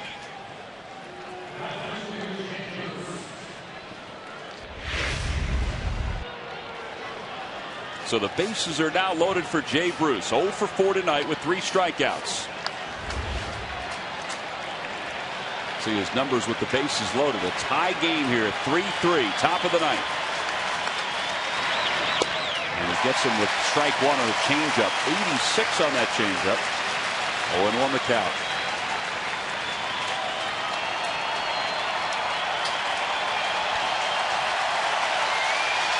It's squirming time all over here.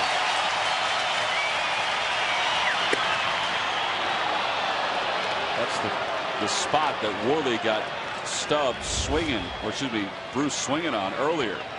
Yeah, he had him chasing fastballs. Picked up his first hit in this situation earlier in this series.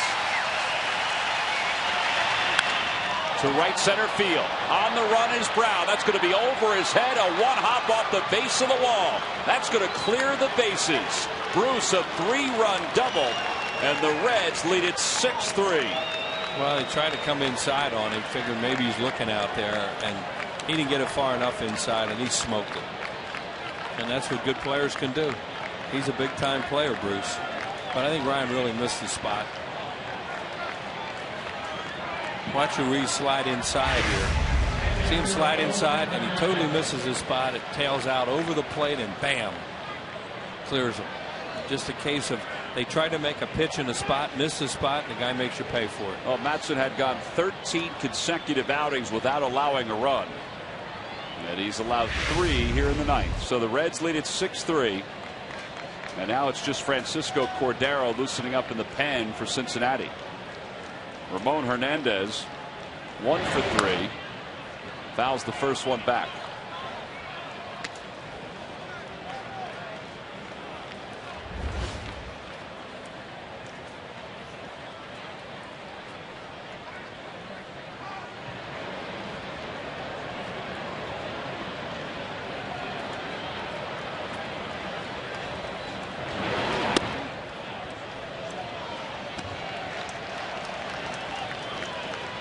Last night the fans left when Chase Utley was taken out of the game. Tonight they're starting to head to the exit with the Phils down 3, but one more at bat to go.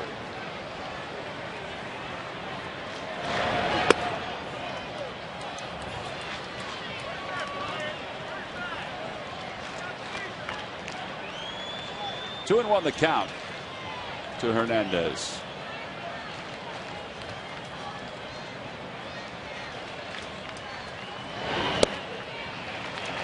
There's a cutter or a changeup. 87. That's a little quicker than a lot of the changeups he throws. So 22 pitches for Madson in the inning, but more importantly, he's allowed 3 runs.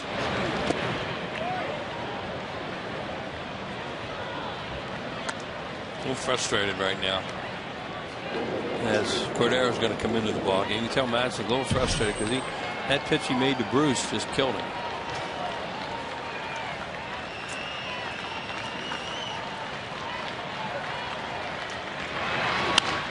Brown at his shortstop. Rollins waits for the runner to go by, and Hernandez is retired. The Reds, though, score 3. Jay Bruce, he had a rough night until this bases loaded situation in the ninth. The 3-run double gives the Reds a 3-run lead. At one point, then the Reds tied it in the 5th, and now they have taken a 3-run lead as we go to the bottom of the 9th inning.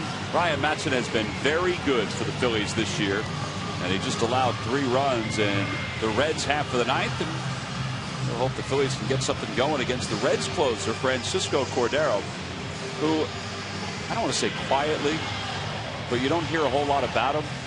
But during his Reds career, he's quietly been really good. Yeah, he's a good pitcher. He's a guy that he comes into the game at this point. It's normally a problem for you to beat him, especially with a 3-run lead. Sometimes when people say somebody's been quietly good, it's just that you're not paying attention. Maybe that's the case, but he's 121 for 127 in save opportunities. Well, the Phillies get in so many games where they keep him out of the game that you don't see him that much. That's true, too.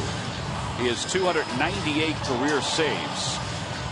That includes his time with Texas as a reliever, Milwaukee as a reliever, and now Cincinnati. And he's second among active pitchers. Jason Isringhausen, who's done a good job as a setup man for the Mets, is at 293. And Francisco Rodriguez is fourth. So here's John Mayberry to lead it off in the bottom of the 9th inning for the Phillies. Mayberry takes the first one. He does that often. And it's 0-1. Reds have lost 6 straight.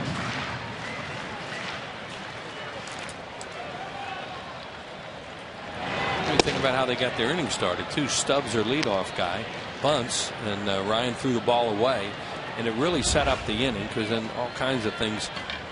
You had a pitch around guy, walk guys, all kinds of stuff, and then Bruce got the big hit.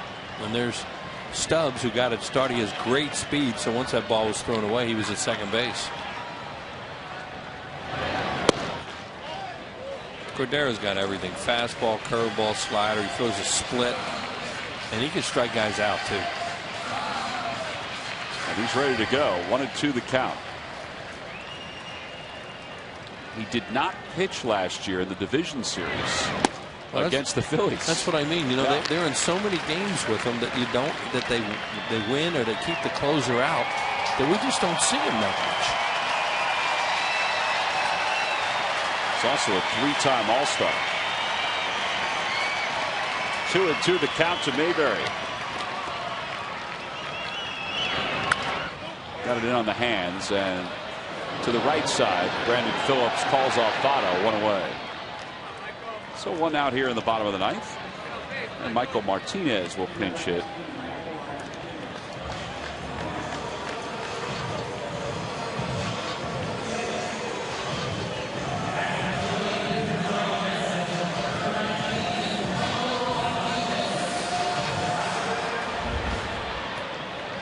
Michael Martinez, a 194 hitter.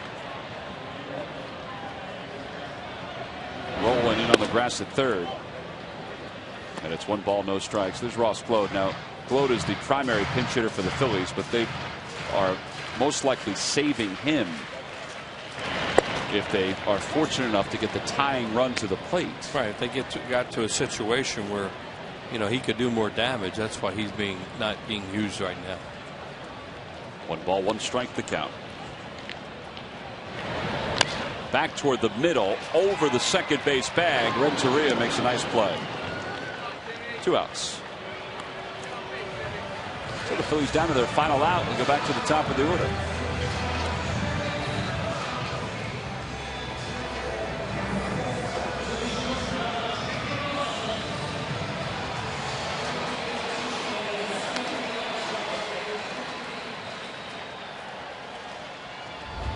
Rollins tonight 1 for 4, doubled in the 3rd.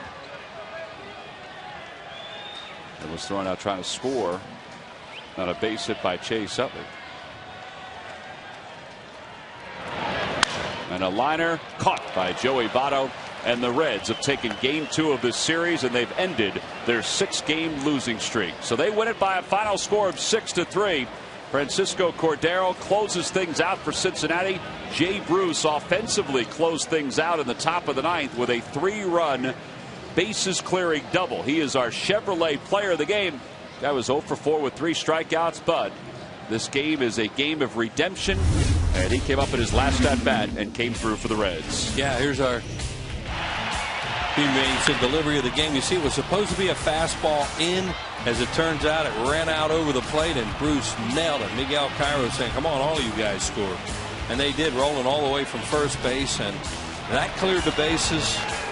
And that was going to win the game for the Cincinnati Reds tonight. And that is our WB Mason delivery of the game. So the Phillies lose game 2 of this series to Cincinnati by a final score of 6-3. Johnny B. Baker's squad ends a 6-game losing streak.